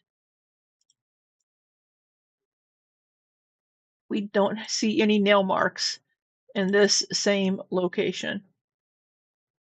They would be kind of along here, right? So Amberlynn has something on this. We've got to give Amberlynn credit on this one and props. I will look at the evidence, and if the evidence shows me otherwise, I don't care. I care about the truth. Whether it's Emily or Amberlynn or somebody else, I don't give a fuck. So in this picture from the morning, we only see a bruise here. Maybe a little redness here, but a bruise here. The picture, pressed share, and it went via text. So that's this one here. You can see the timestamp, and then here's the screenshot of Emily sending the second images, which were then deleted. You can compare Emily's screenshot and Amber's screenshot, and you can see that it's the arm photos that were. And then here is the photo that was sent later that day. And we do have clear nail indentations. These appear to be very, very fresh. Arente says, I see a bruise, but it looks old. Could be. Okay, it looks like there may be a slight nail mark here. So 1, 2, 3, and then maybe one here.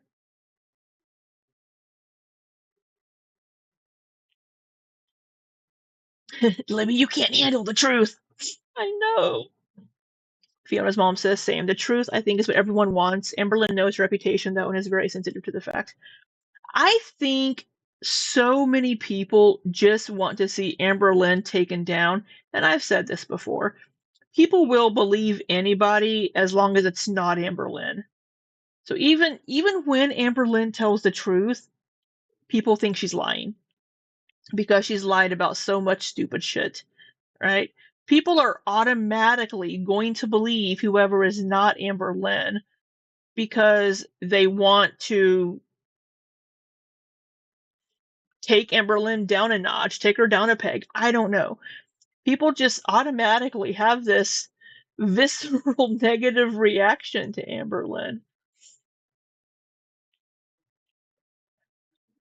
And Aaron says that's sad. It is sad. Yeah, I can say based on the evidence that I'm seeing, it would suggest to me that Emily made these marks later in the day herself. That's what this evidence is showing to me.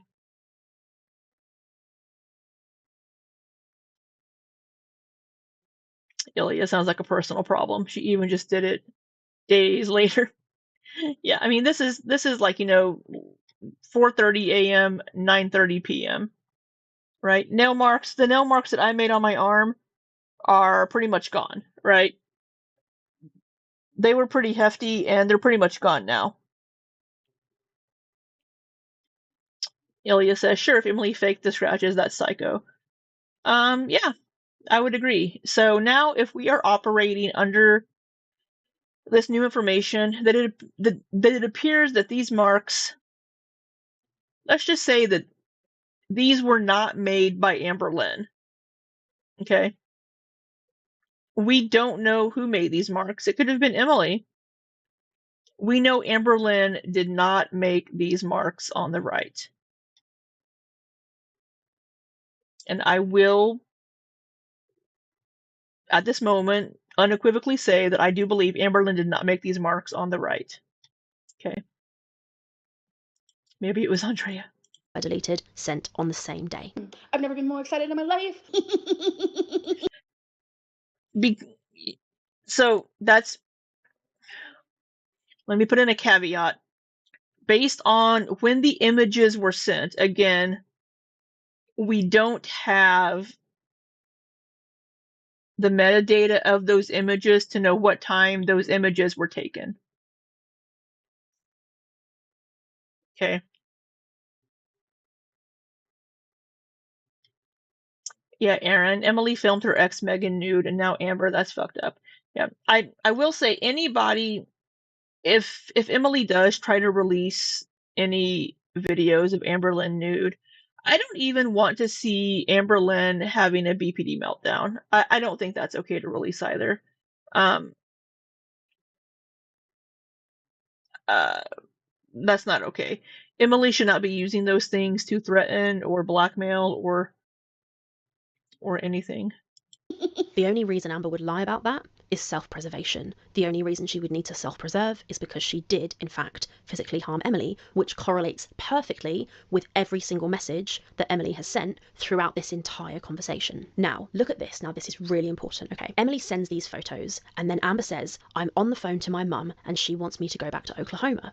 And Emily says, okay, then go back to Oklahoma. She's done. She clearly wants Amber to go. And we know for a fact she wanted Amber to go. And shortly thereafter, or not that shortly thereafter, because Rarity then went missing, and bear that in mind, and we'll come to that in a minute, Amber did. We're coming to the Rarity. So Amber has just said, I'm on the phone with my mum. Emily sent the arm photos, and then Amber says, how can you fake something like that? What the fuck? And Emily says, the fact that you're denying that you laid hands on me last night instead of apologising, I fucking can't. Now, it's really important to remember because we need to try and unpick this. So Emily doesn't say anything about the nail marks. A little bit. While this conversation is happening, Emily sent the arm photos. Amber is directly gaslighting her and saying to her that she faked it when she absolutely didn't, and we know she didn't. And the reason we know she didn't is because Amber claimed that she faked them and sent them days later, which we know is a lie because we. So we know it's not days later.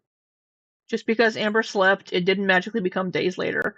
But we do. I've already been over this. We have evidence that would suggest it was still 12 or 13 hours later. Ilya says, the point still stands. Amber is trying to discredit Emily to plant a seed of distrust and hope we don't believe anything Emily said, instead of being accountable for her side of the toxic relationship. Yeah, I mean, yeah. But people do the same thing to Amberlynn, Ilya, too. It goes both ways on that. People try to discredit anything Amberlynn says and poke holes so that nobody believes anything she says ever. It's going both ways on that. People try to poke holes. Now on this, Emily could be lying about this. It appears these images that the nail marks were fabricated, or at least were not made when Emily is suggesting they're made, based on when we are seeing the image.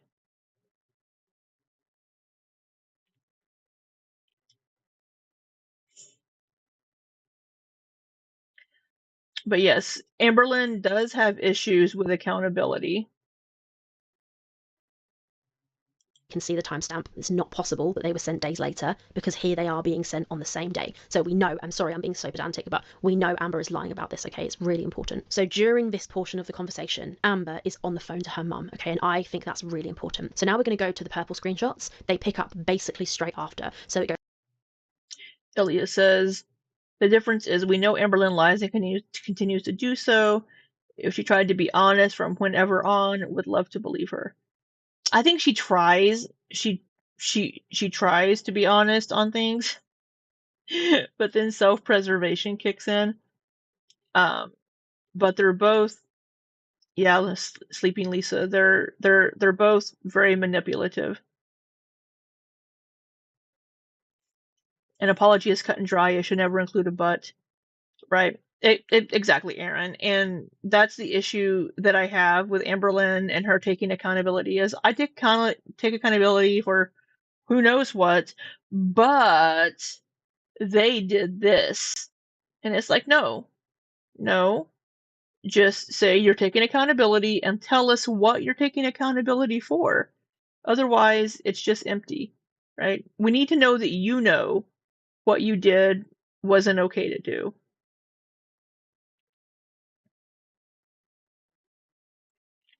Echo says, definitely not a reliable source. Yes, people love to disbelieve her, but it's her history, right? Because she's lied about so many stupid little things, people think she lies about everything. I don't think she lies about everything. She makes up and lies about stupid shit, usually when she's in relationships.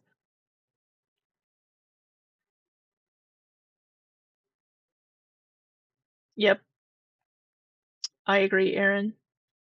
Goes 1 through 54, black, and then it goes 1 through 27, which we're getting into now, purple. So Emily says, you can see the fucking early bruising, which is even darker today. And Amber says, you're ignoring what I'm saying. Emily says, like little fingerprints. Amber writes, what are those nail marks? Emily says, I'm showing how you fucking grabbed me. Amber goes, no, you fake nail marks and just got caught. Emily says, I literally sent you the photo last night, which is true. Receipts here. Here is the picture that was texted to Emily, to Amber. But it's a different photo.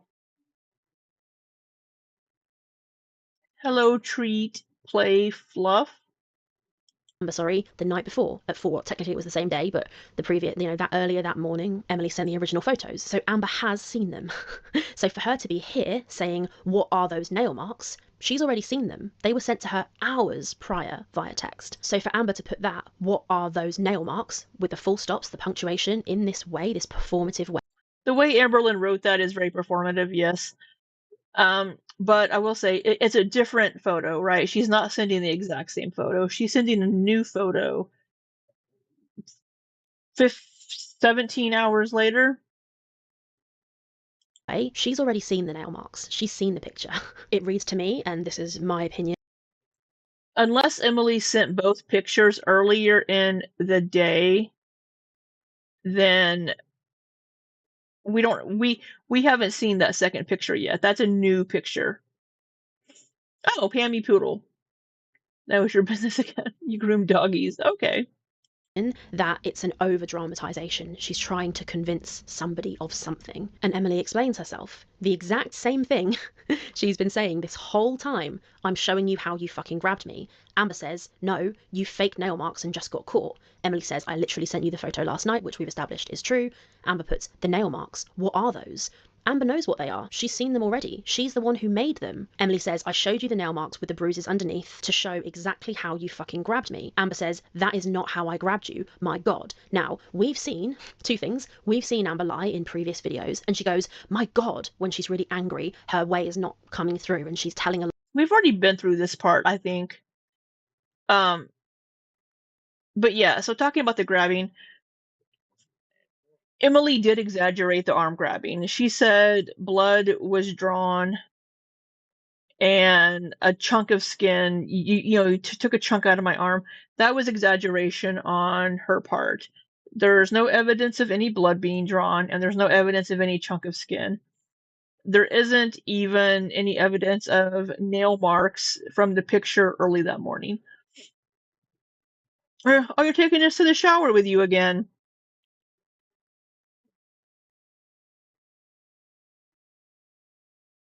I think we've already been through this.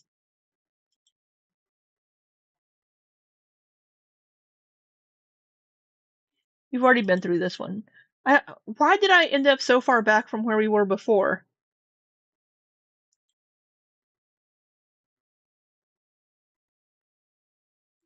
Okay, we've already watched this part yesterday.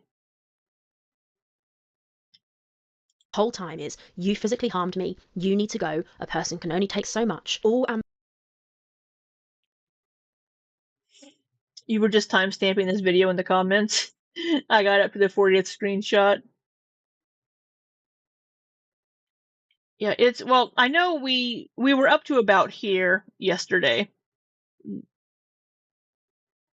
manipulation hasn't worked, and then all of a sudden Rarity's gone. She can't find Rarity. It does not look good at all. Even more interestingly, which we now have more context to, the whole arc of a chance of letting Amber stay, there has been nothing. The one message Emily has said this whole time is, you physically harmed me, you need to go, a person can only take so much. All Amber's manipulation hasn't worked, and then all of a sudden Rarity's gone. She can't find Rarity. It does not look good at all. Even more interesting. The timing does not look good.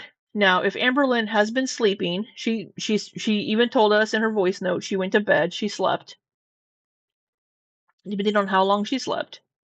Interestingly, which we now have more context to, Emily says, I'm afraid to come home, to be honest. Now, I'm afraid to come home. Why would Emily be afraid to come home? That sounds a little dramatic, to be honest. But if Amberlynn does get angry and yells because of the BPD when she's upset, but then we have Amberlynn constantly asking, am I leaving? Am I leaving? Am I leaving? Because she wants Emily to say, no, I want you to stay.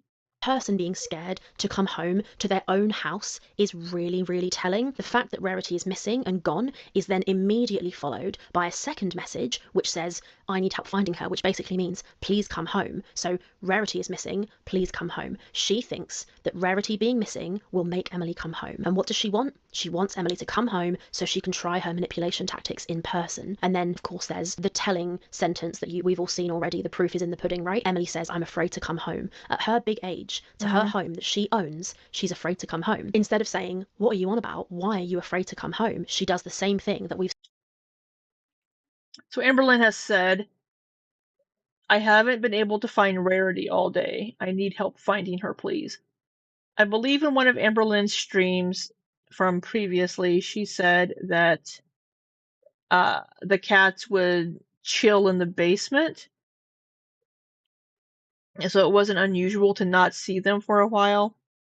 But to not see them all day, that's a red flag. Sammy says, I know that feeling of not wanting to go home. It's awful. I'm sorry, Sammy. I'm sorry you've had that feeling. Nobody should have that feeling. Not even Emily should have that feeling of being afraid to go home because Amber's there. seen her do throughout this conversation, where Emily will make a telling statement, and instead of refuting the statement and saying, what are you on about, why are you afraid to come home, or what you just said isn't true, she kind of accidentally admits that whatever Emily's saying is true by sort of saying a line that kind of goes along with it. Instead of saying, what are you on about, why are you afraid, I'm not going to do shit to you, I never Don't have, be she says, afraid. don't be afraid, I'm not going to cause you any stress, you can come home and go into the bedroom, I'll stay.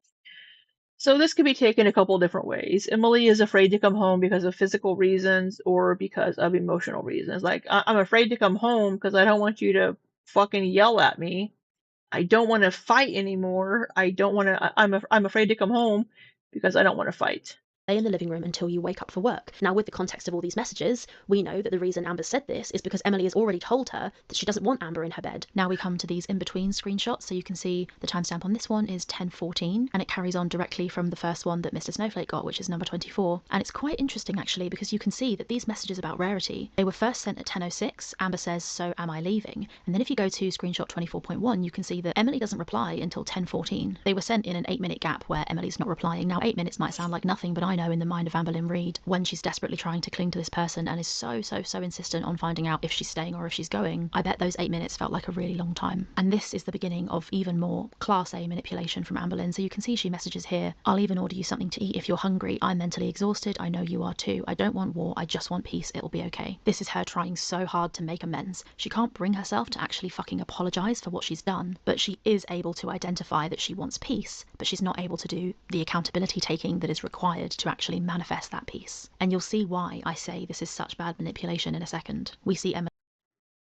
reply, I don't want to sleep by you all week, so what am I supposed to do? Amber replies, I'll sleep on the couch or the extra bed. You can have your bed. I don't want this to hurt any more than it already does. I'm not here to cause you distress. I love you tremendously, and I wish you felt hopeful that we could fix this, but I understand. It almost sounds like she's starting to see where Emily's coming from, and she understands Emily's position. And Emily's position has been very clear throughout all of these messages. You hurt me, please take accountability, please admit it. Amber has shown throughout these messages that she absolutely does not understand Emily's position. And then some more messages, which again, I feel is manipulation. Amber said, So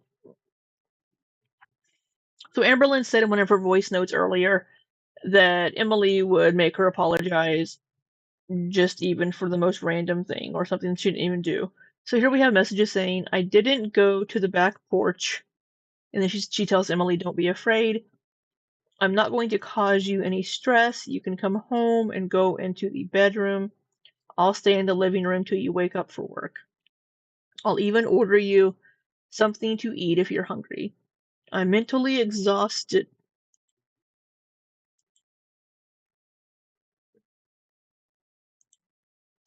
I'm mentally exhausted, and I know you are too. I don't want war. I just want peace. It'll be okay. Emily says, I don't want to sleep by you all week, so what am I supposed to do? Amberlynn says, I'll sleep on the couch or the extra bed. You can have your bed. I don't want this to hurt any more than it already does. I'm not here to cause you distress. I love you tremendously, and I wish you felt hopeful that we could fix this, but I understand. I really wanted to grow old with you. The way you looked at me, I wanted to see those eyes for the rest of my life. Amberlynn being her poetic self here. Little dramatic. Emily just simply says, you don't love me, Amberlynn. Amberlynn says, I love you so much that I feel sick to my stomach right now. What I wish we were doing in bed, laughing, eating dinner, feeling happy and at ease, and watching a show. You have no idea how much I miss you and regret everything. So, she can't find her cat, but she's trying to convince Emily to come home and pretty much not break up with her because she wants to grow old with her. She loves her. She wants to look into Emily's eyes forever. Emily's eyes seem kind of dead, really.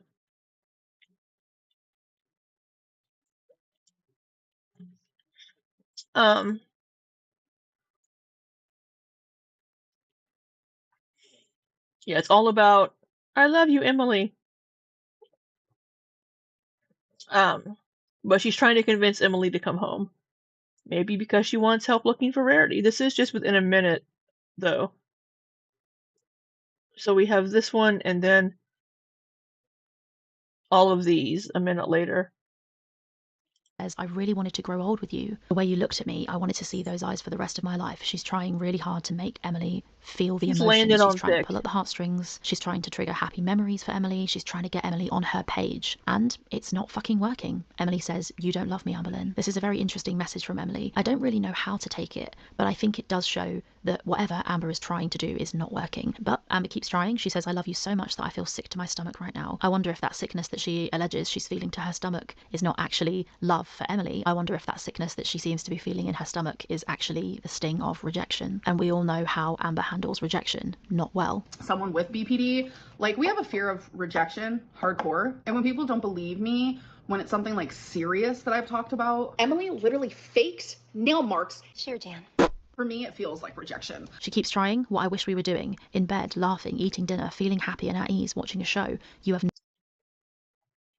Pammy Poodle says ALR writes and speaks in such a creepy way, like she's in a Hallmark movie or something. She just wants to be skin to skin.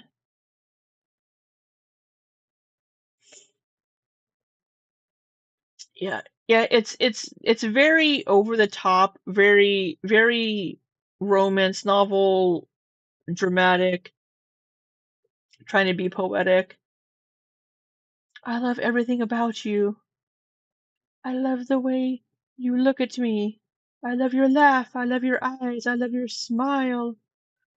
You know, she's very dramatic, very over the top.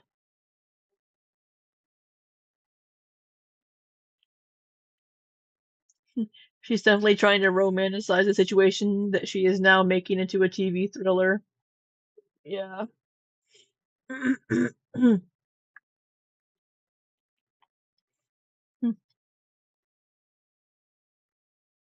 you, you know the beginnings of those like investigation discovery with like, you know, the forensic files and things.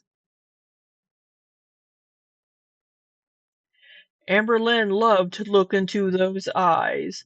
Little did she know she was looking into the eyes of a killer.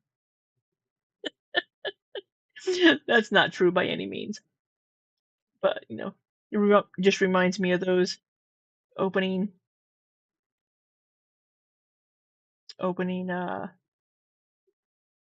lines of those shows.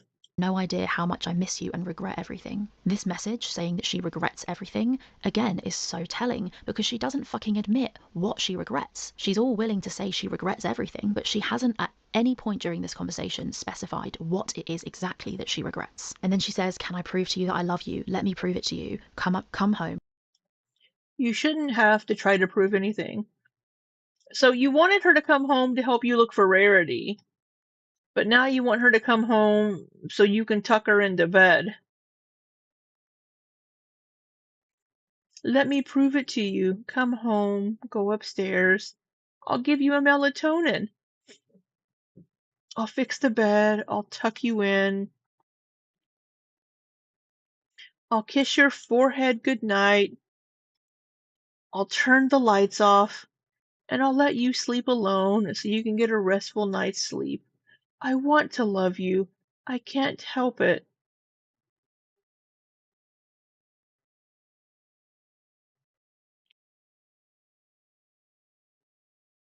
It's just it's over the top sappiness. If my girlfriend wrote this to me, I would be like, lol, stop it. I would just be like, knock it off. It's you can be flowery, but this is too much. You know, it's just let me prove it to you. Can I prove to you that I love you? You shouldn't have to prove to your partner that you love them unless you've wronged them, right? You'll often hear partners would like that have cheated on their partner. Oh, I didn't mean to cheat on you. Let me prove to you that I love you. Let me prove that I won't do it again. Let me prove that this is the type of thing you hear from people that just aren't good in relationships that feel the need to prove. Now, the argument could be made that Emily is pushing her away and Amberlynn's trying to get back into her good graces, right? But again, we have Emily never giving an inch on any of these. And as I mentioned earlier in the video, like at the very, very beginning, where I stated that we have Emily controlling this narrative, where if Emily was thinking at this time, I may send these messages to people in the future. I don't want to implicate myself in doing anything wrong. I want to leave it all on Amber with the wrongdoing. So it's possible. It's possible that Emily, if she's capable of faking nail marks on her arm, which it seems like may have happened, she could also be capable of thinking, let me not say anything that's too self-incriminating by admitting that I've done anything wrong either. Whenever Amberlynn says, you did this, I'm just not going to even address it, and I'm going to turn it back on her again, right? So if we look at this from the other perspective, from Amber's perspective, we have Emily not admitting to anything that Amberlynn is saying and just letting it go, not addressing anything. So we have it on both sides.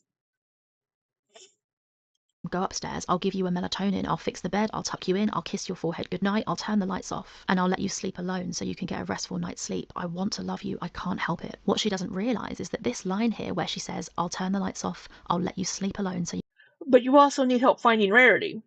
you can get a restful night's sleep. What she's actually done there is admitted that in order to have a restful night's sleep, Emily would need Amber to not be there, which corroborates exactly with what Emily claimed in her interview with Snowflake. When she spoke to Snowflake, she claimed that Amber would keep her up all night, and you're about to see that she claims that again in a second. And then Emily replies, if you didn't hurt me on purpose, why would you regret it? Get real. I regret anything I've done that has hurt you. Takes no accountability. Anything I've done, it could be anything. Whatever you think of. If it hurt you, I'm sorry. That is a cop-out of an apology. That is not an apology. And then, oh my god.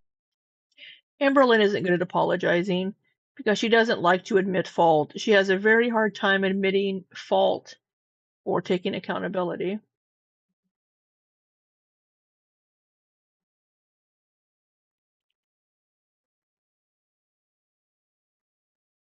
Pammy Poodle says, abusers absolutely can do stuff like that, but there's still not going to be a wealth of evidence / sus behavior from the Darvo's victim and a lack of it from the actual abuser. It's about the pattern. Right. Well, we're seeing patterns on both sides with Amberlynn and Emily both, unfortunately. Ilya asks, how quick is Amber replying after noticing Rarity is gone? So she sent the message, it was like 10:15, 10:16 maybe, about Rarity, and it's 10:26. So around 10-ish minutes it's been since she messaged that she hasn't been able to find Rarity. But now she's going to say that Emily's cat is out. Yeah, but again, we have the I regret anything I've done that has hurt you. It's a very generic. It's like the I take accountability. What are you taking accountability for? What do you regret doing that's hurt me? If you can't tell me what you've done that's hurt me, and I will say there is a caveat on that. If you don't know that something you've said has hurt your partner because you just didn't know that you said something that would be hurtful to them, that's different than other type things where you know that you've done something wrong. Princess is out, and I've always read this line and thought this is weird. I reckon that Amber It considered is putting weird. Princess out as well. She's throwing everything at this. I reckon that she was like teasing, saying that Princess was out, thinking that maybe if Emily's cat was out, maybe Emily would come home. And then there's some quiet. Emily doesn't reply, and then Amber says, Emily, can I ask you something? Emily says, what? Amber says, can I have another chance? Emily says, no. Amber says, so you want me to pack my bags and leave? Emily says, yes. The manipulation doesn't seem to be working on Emily. She wants Amber to go. firm yes. And it's absolutely no surprise that Emily wanted Amber out. Look at these messages, which come at some point after the ones I've shown. I know there's a little gap and I don't know exactly how much time passes, but boy do these messages make Amber look like anything but a perfect house guest. I'll pop them on the screen here and just highlight a few points. In this first one, you can see that although in the previous few screenshots, Amber is being all sweet and loving to Emily and trying to get her to let her stay and make Emily forgive her, all it takes is for Emily to tell Amber once again what she did to her, and Amber does a total 180. This is why I said it was manipulative when Amber was being all sweet just a few messages earlier, because despite apologising, although it isn't clear what Amber is apologising for, all it takes is for Emily to mention Amber's behaviour again, behaviour which Amber has admitted to, by the way, although not on purpose. That is all it takes for Amber to switch back. In this screenshot here, you can see Amber say, yeah, this conversation is not going how I wanted it to go at all. Forget it. Take me home. I'm done. Yeah, this was from earlier in the conversation. She had an agenda. The only reason she was apologising was because she wanted something from this conversation. And that makes perfect sense, because as we've seen this entire video, all of her apologies are vague and fake and they're empty. They don't... Whenever you do something and then your partner's like, I'm done. Oh, no, I'm so sorry. I'm so sorry. I didn't mean to do that. I'm sorry. I'm sorry. Because you don't want them to leave you. You don't want to cause... because you're just trying to get them to stay, right? It is a manipulation because you may not actually be sorry. You just don't want them to leave because of it. Say what she's actually sorry for. Her apologies are empty and manipulative, and when they don't achieve their end, she just kicks off again and changes her mind. If we look at this next screenshot, we can see Amber mentioning that So over here, Emily has said you didn't apologize, by the way. So we are missing screenshots in here. Rachel just said we are missing messages. You want to provide those messages, Amberlynn? You're probably still watching, even though you said you weren't. Amberlynn says, here, I did apologize. And Emily says, you purposefully kept me up all night so I couldn't sleep before I have to work 3 12-hour shifts in a row. You screamed at me, called me names, said you hated me and that I'm disgusting, and threatened me. Amberlynn says, oh, geez, I threatened that I'll say why we broke up. Hold on, let me just make this smaller so I can... I threatened that I'll say why we broke up. Yeah, this conversation is not going how I wanted it to go at all. Forget it, take me home, I'm done. Wait, we saw this earlier.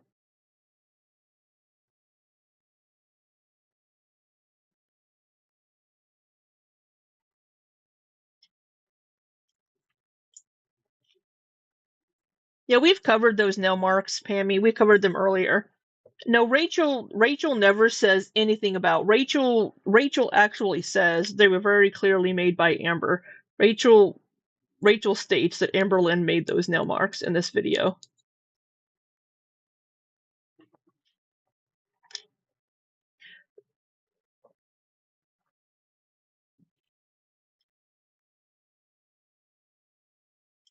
she was betrayed by Emily, and we can see from Emily's response that this does appear to be true. Emily says, I get that what I did hurt you, but that did... Okay, so this is Emily saying, I get that what I did hurt you, but that did not give you the right to say those things about me. Now I know how you really feel about me. Well, I think we saw these messages previously in this video. What did Emily do that hurt Amberlynn, right? But again, we have this tit for tat. Well, yeah, I did this, but you did this. You didn't have to. We have both people doing these things. Neither one of them can take accountability for their own actions and being shitty. did not give you the right to say those things about me. Now I know how you really feel about me. Now I've got no idea what Emily did, but it's clear that she did something. She admits it here. I get that what I did hurt you. Amber claims that... Was it could have been looking at the Tumblr? Maybe? that what Emily did was betray her in some kind of way. Like I even said in my live stream, I crashed out bad. When she would betray me or hide things from me and I would find out, she would stonewall me so hard, which then would trigger me even harder. Amber says that it was something to do with seeing women on Tumblr. I think it's the cheating related scandal, and that makes sense because Amber says underneath this, oh Lord, nah, now I know how you really feel about me. You don't care or love me enough to stay loyal, and you have wandering eyes and you lie. So clearly it seems that what Amber said about Emily betraying her in some way is absolutely true, and I would be very curious. But they were fake nail marks though. the way that she sent them to Amberlynn, she was giving the impression you made these nail marks.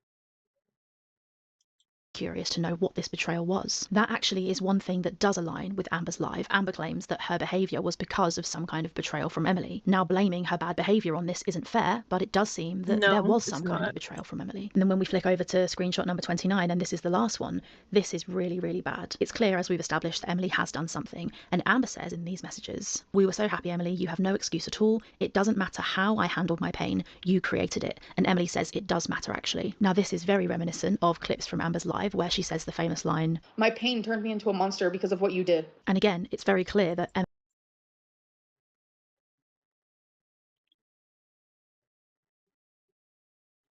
She says you're vindictive and spiteful. They both are. Exhausting someone before 12-hour shift is also considered a form of abuse. This back and forth blame game. Yeah. Yeah, the back and forth, it's they don't cancel each other out. We all said that earlier too. It's just you know, you being awful and then that person being awful doesn't cancel out the awfulness of each other. You're both just awful. Yeah, Amberlynn wanting to keep people awake all night before work, that's not okay. I've had an ex-girlfriend not let me sleep as well before I had to like work all day, and it's like, no. It doesn't matter how I handled my pain, you created it. It absolutely matters. Just because you're hurting doesn't give you the right to lash out and hurt other people. That's not okay. And then she's saying to Emily, you're making yourself the victim. But Amberlynn's always the victim. They're both playing the victim in these situations. It sounds like they're both just awful for and to each other, and they should not be together. I said mean things out of pain, and I apologize.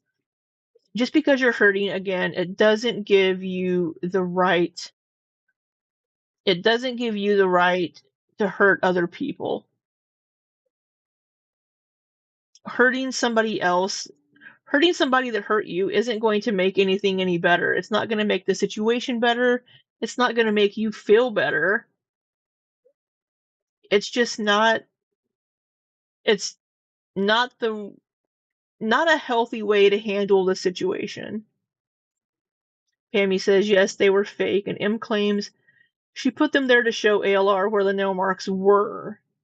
But there were so maybe she did, Pammy. You weren't in here whenever we were going through this earlier. But in the original video or the original image, we're going to go over this one more time. This is the original picture that she sent Amberlynn. I don't see any markings or bruising. This is the only one I see. And it may even be an older bruise. If we go to the newer image, there's no nail mark down here by this bruise. I don't even see any bruising. All I see are nail marks. I don't even see any bruises. All I see are these fresh nail marks that Emily made herself.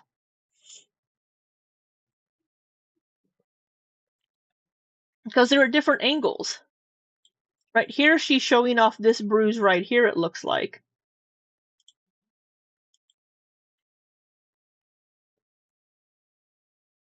Right here. There's a little bit of redness here,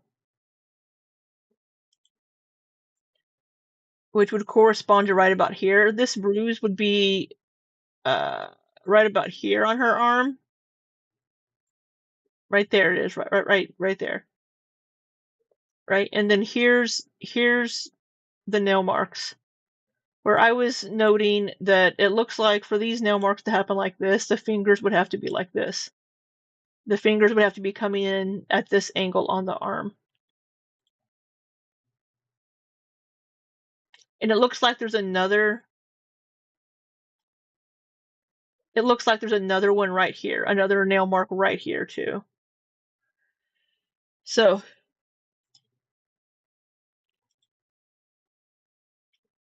Echo says, yeah, neither party is an angel here. They needed to end the situation before the final pizza roll was out of the microwave. Yeah, I don't know what Emily was hoping to gain from doing this, to be honest. I don't know what anybody hopes to gain by trying to out Amber for some reason. I think in my opinion, it's just a shitty thing to do to an ex-partner unless they are actually abusive, like the whole say if they are actually abusive. Amberlynn has done some shitty things, but I don't know if it's to the extent, like, she was a bad girlfriend, right? She was a bad girlfriend, said probably some horrible things, maybe grabbed her arm. But who is that? Oh my god, he's a British YouTuber. He was a drama commentary. Oh my god.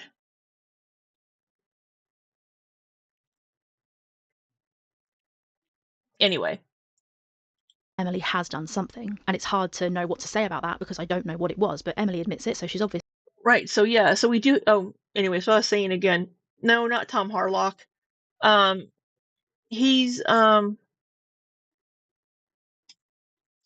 me just look really quick. I know that Vangelina Skov did a video on him.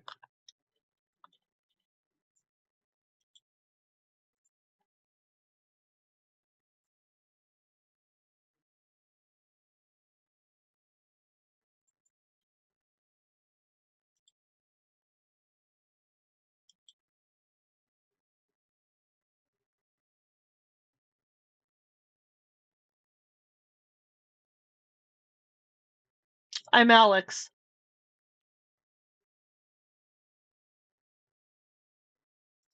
The whole I'm Alex situation.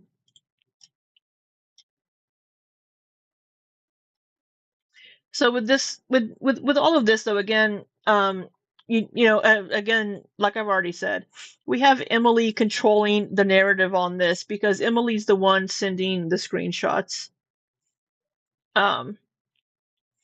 We even just had Rachel say that she's missing screenshots. She doesn't know what was said during like several screenshots of this conversation. We're only seeing this one day of messages where Emily could already be thinking, I'm going to use these later. So she's not saying anything to incriminate herself.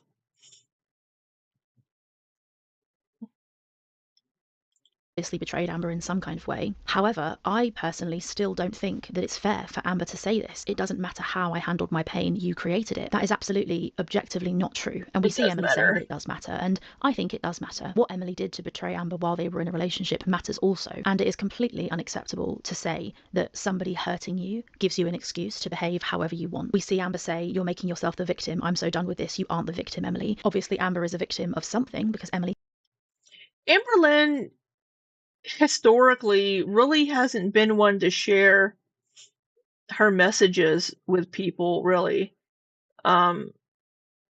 So, I mean, if she wants to share them, I think people would look at them. If she has any messages where Emily is like saying horrible things to her or anything like that. Because again, we're seeing one day out of like a nearly year-long relationship. Off and on. But a lot of these were probably also verbal, right? So they're saying, well, you said this, you said this. So all we have to go on from this is what they're saying the other person did, and then the other person either being like, yeah, I said that, I'm sorry, or being like, nope, I did not do that. So we have all we have to go on is what's being said in this text message, and Emily could be manipulating the messages to get Amberlynn to admit to doing certain things, right? So just playing devil's advocate, if Emily is this evil mastermind planning ahead of, I'm going to share these messages, then I'm going to say things to get Amber to admit to doing things, but I'm not going to admit anything myself, right? Erin says she doesn't share her messages because she's horrible right back. It could be. Or she just doesn't want to share messages that people have sent her. It could be either one.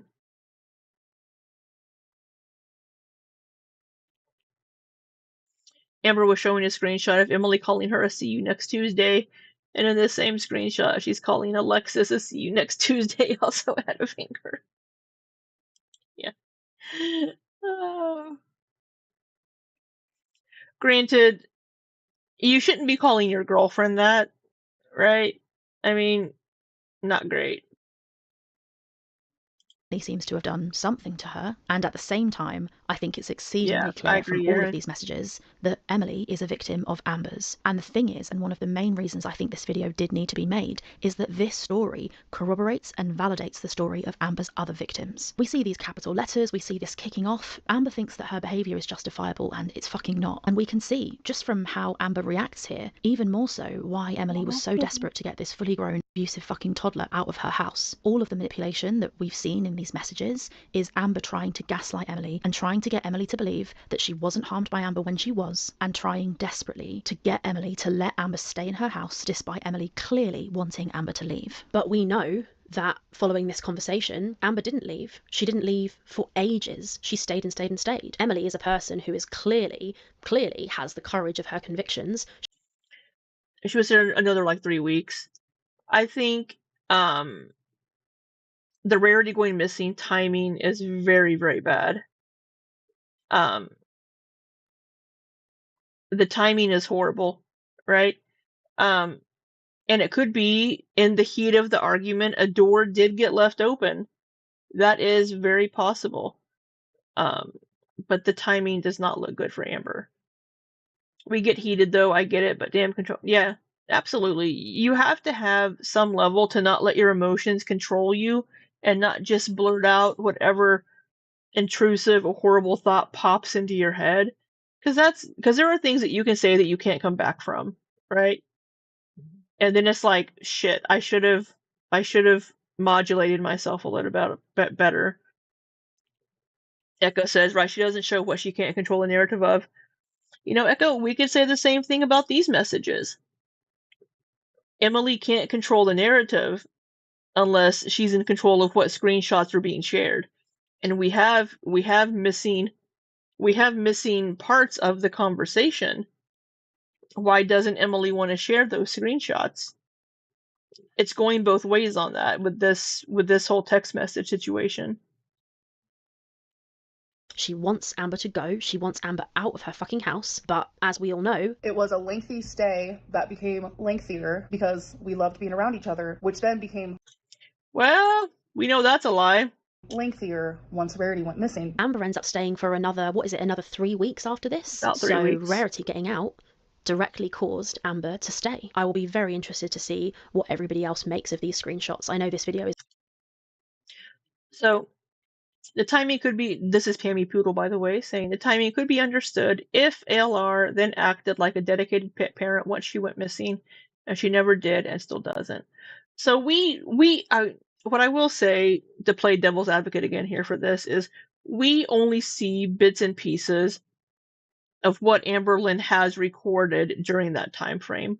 We don't see every little bit.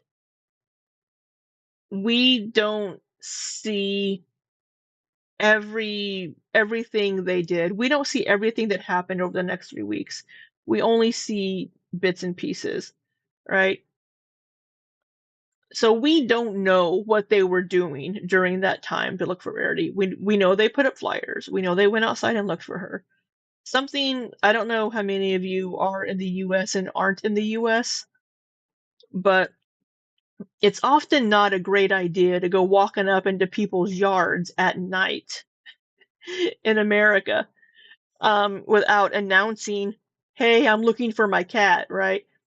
And if it's late at night, I don't know what kind of people live in Emily's neighborhood, but also it's Amberlynn's not going to walk a long distance, right, in the middle of the night. Yeah, I need to get to Amberlynn's videos. We're not going to get to them tonight. And honestly, I'm probably not going to have time to stream again until this weekend because of work. I just happen to already have this time blocked off for D&D, and I don't have D&D tonight. Is crazy long, but I think that when it comes to something as serious as this, it really needs the time to go over, you know. I could have cherry picked screenshots. So the thing is, Pammy Poodle, we don't know. We don't know if she requested potential pictures. We don't know. We don't know what was done and what wasn't done because we weren't there.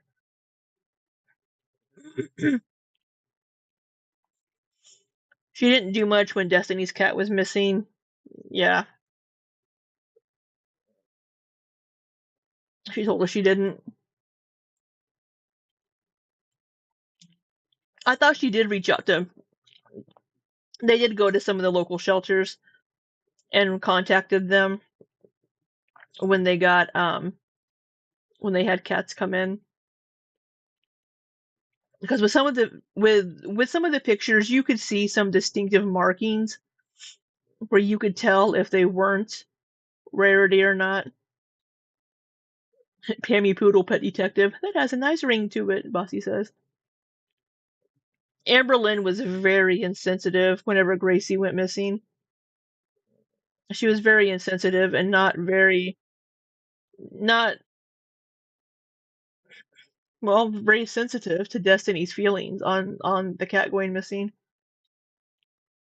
And shown a few bits to try and very selfish. Prove like different individual points, but I actually think that going start to finish the whole way through the conversation, the whole way through the night, with all the context and everything, it really helps us to understand what was really going on this night when this poor cat went missing and when Emily was physically harmed by Amber, and then also to disprove the lies that Amber later goes on to claim to do with Emily faking the nail marks when she didn't. There's one final addition here. It's this screenshot here, which is from the 21st of Feb 2025. Now, when I first got given this screenshot by Emily, it didn't have a date, and I had no idea when it was from, but I was pretty fucking certain that it came from before Amberlynn made this live, the one where she initially kicked off after Mr. Snowflake teased but hadn't actually posted his video, the one where she makes the initial claims against Emily, and the one where she completely changes and, again, lies about her Rarity going missing story. But it actually turns out that this isn't from then. This is from February 21st, 2025, so a good while after Emily dropped Amber back to Oklahoma. She'd been home for a couple of months at this point. Amber types, "This is the last time I'm going to allow you to betray me. If you don't call me, everything will be fucking revealed, Emily.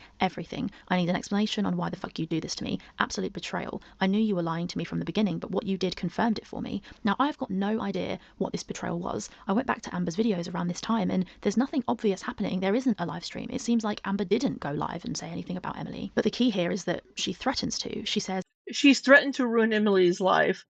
Don't know what Emily did during this time. But here's the thing. You kept going back to her. You kept going back to Emily. Well, they kept going back to each other. Here she is. You betrayed me for the last time. I can't believe you would do this. Why would you get back with somebody after all of this and saying these? I don't get it. You're in a completely different state. You have no reason to stay with this person unless she's blackmailing you or threatening you or something. There's absolutely zero reason. You're not trapped by finances or having children involved or needing a place to live. There's absolutely zero external factors keeping you in that relationship. "I'm about to go live and freak the fuck out. How could you? If you don't call me the second you wake up to speak about this, I'm literally going to ruin your life, just like you ruined mine, publicly and privately. I'm going live. How the fuck could you do that to me?" And you can see that Emily hasn't rung Amber. Clearly, she doesn't want to speak to her, but Amber has no respect for other people's wishes because she says, "If you don't call me the second you wake up to speak about this, if you don't call me, everything will be revealed, Emily." Like, my goodness, talk about fucking control. She's threatening, she's controlling, but she didn't release anything. Controlling, abusive behaviour. But I do have to add, of course, the caveat, I don't know what Emily did, so I can't comment on that. So I'll let you think on that one, but I just thought I'd put this screenshot here. As I said at the beginning of this video, and I'm saying it again here, this is... Did Emily post something on Instagram about this time?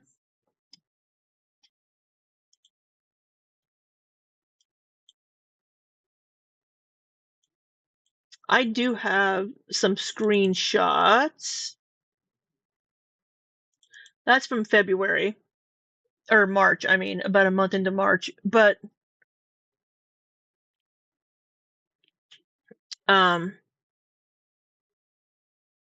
it could be she posted something on...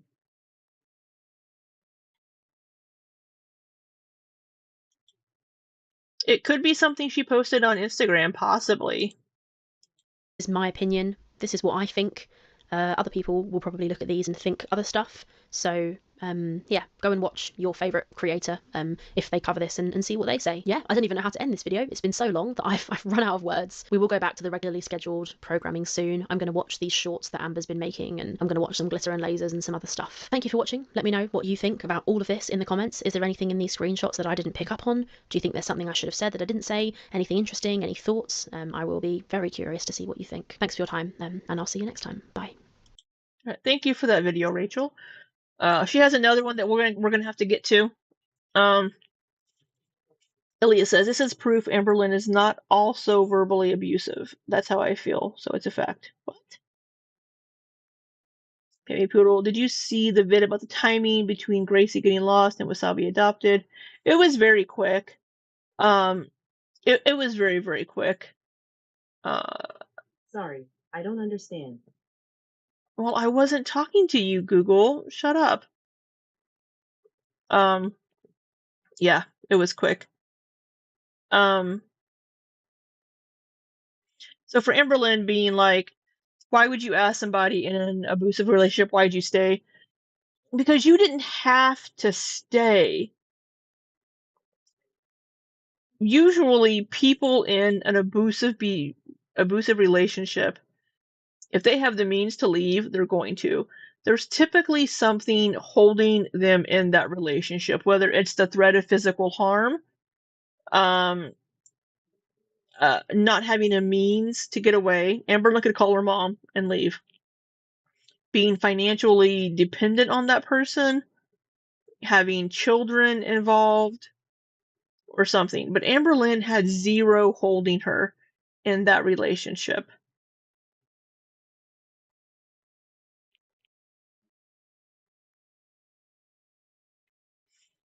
They're both getting attention out of it, Echo. Yeah,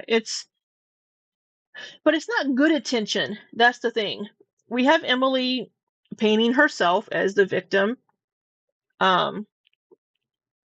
have Amberlynn painting herself as the victim. They're both claiming abuse on both sides. We have evidence of at least verbal abuse and emotional abuse on both sides based on the messages and the interview with Snowflake. Physical, we have some evidence of that. It's hard to determine though. It's just, it's very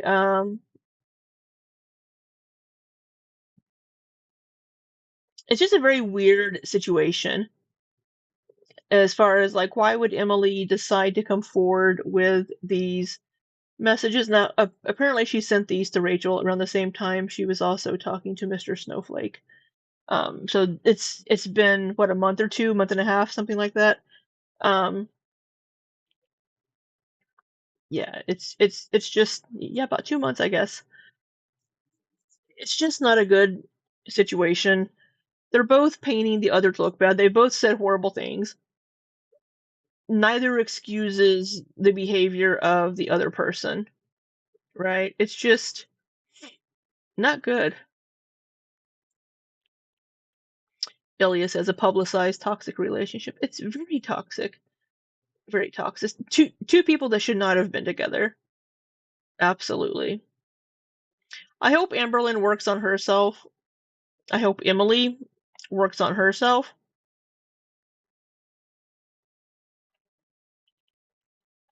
Pammy Poodle says, right, and we're not asking why did you stay in general, but specifically in this instance, why did you want to stay? Because we do have the context to show that she was not being controlled.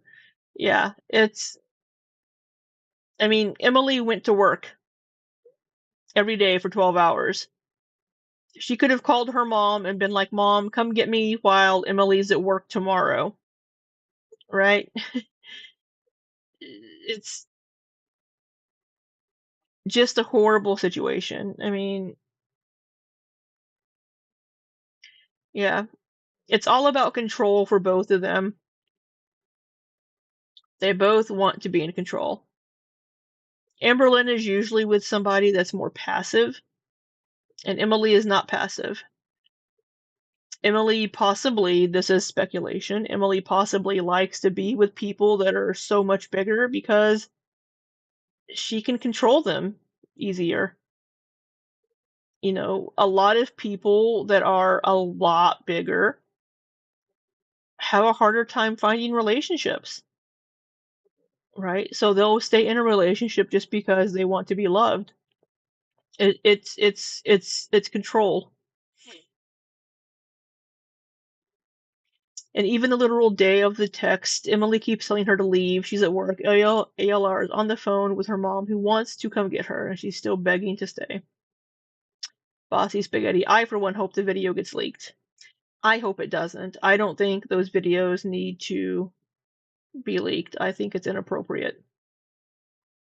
So I hope Emily does not leak them. Yeah, it's weird that, of course, Amberlynn loves Emily so much and doesn't want to leave and wants to stay. And Amberlynn would probably say it's because Emily beat her down so much, and made her feel like nobody else would love her. But she is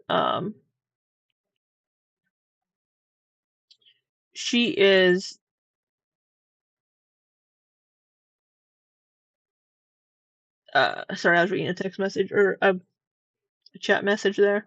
Um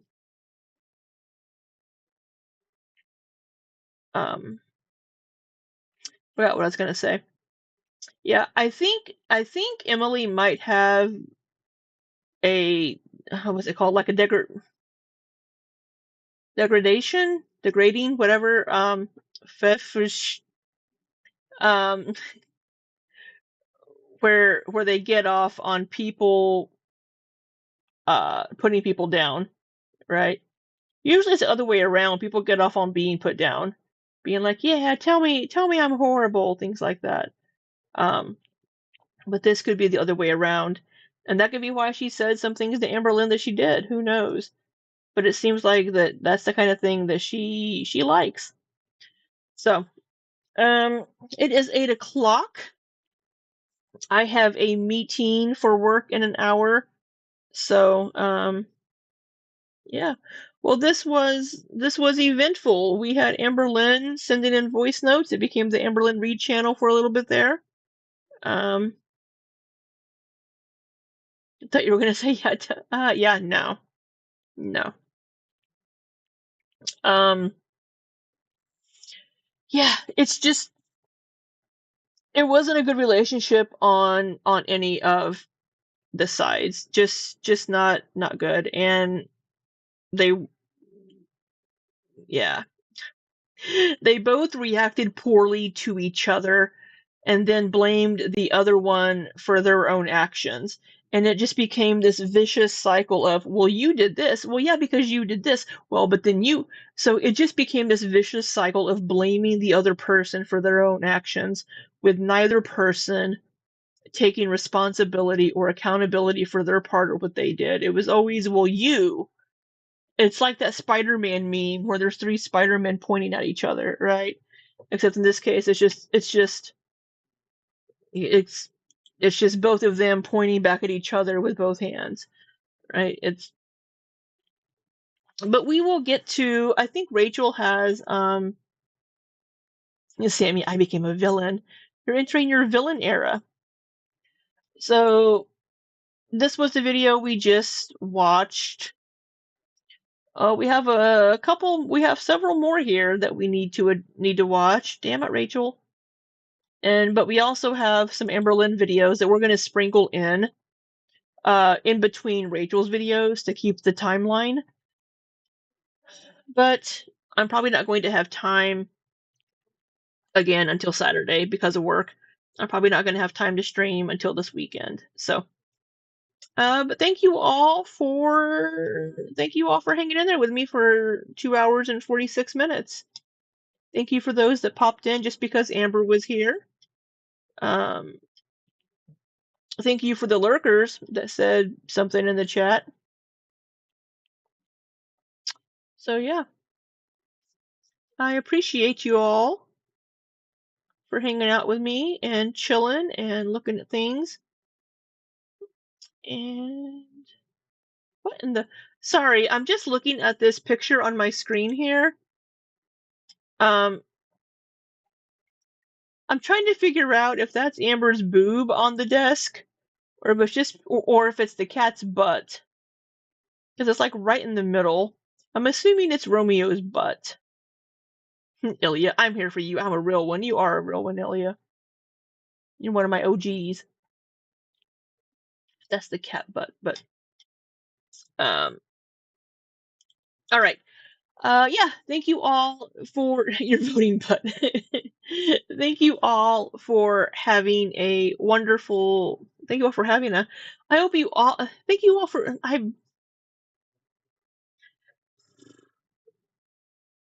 It's going to be a fun meeting in an hour. I hope.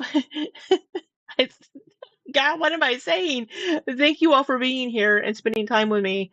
I hope you have a wonderful, wonderful rest of your evening. I'll see you this weekend. If I have time during the week, I'll see you then. But until next time, be safe and take care.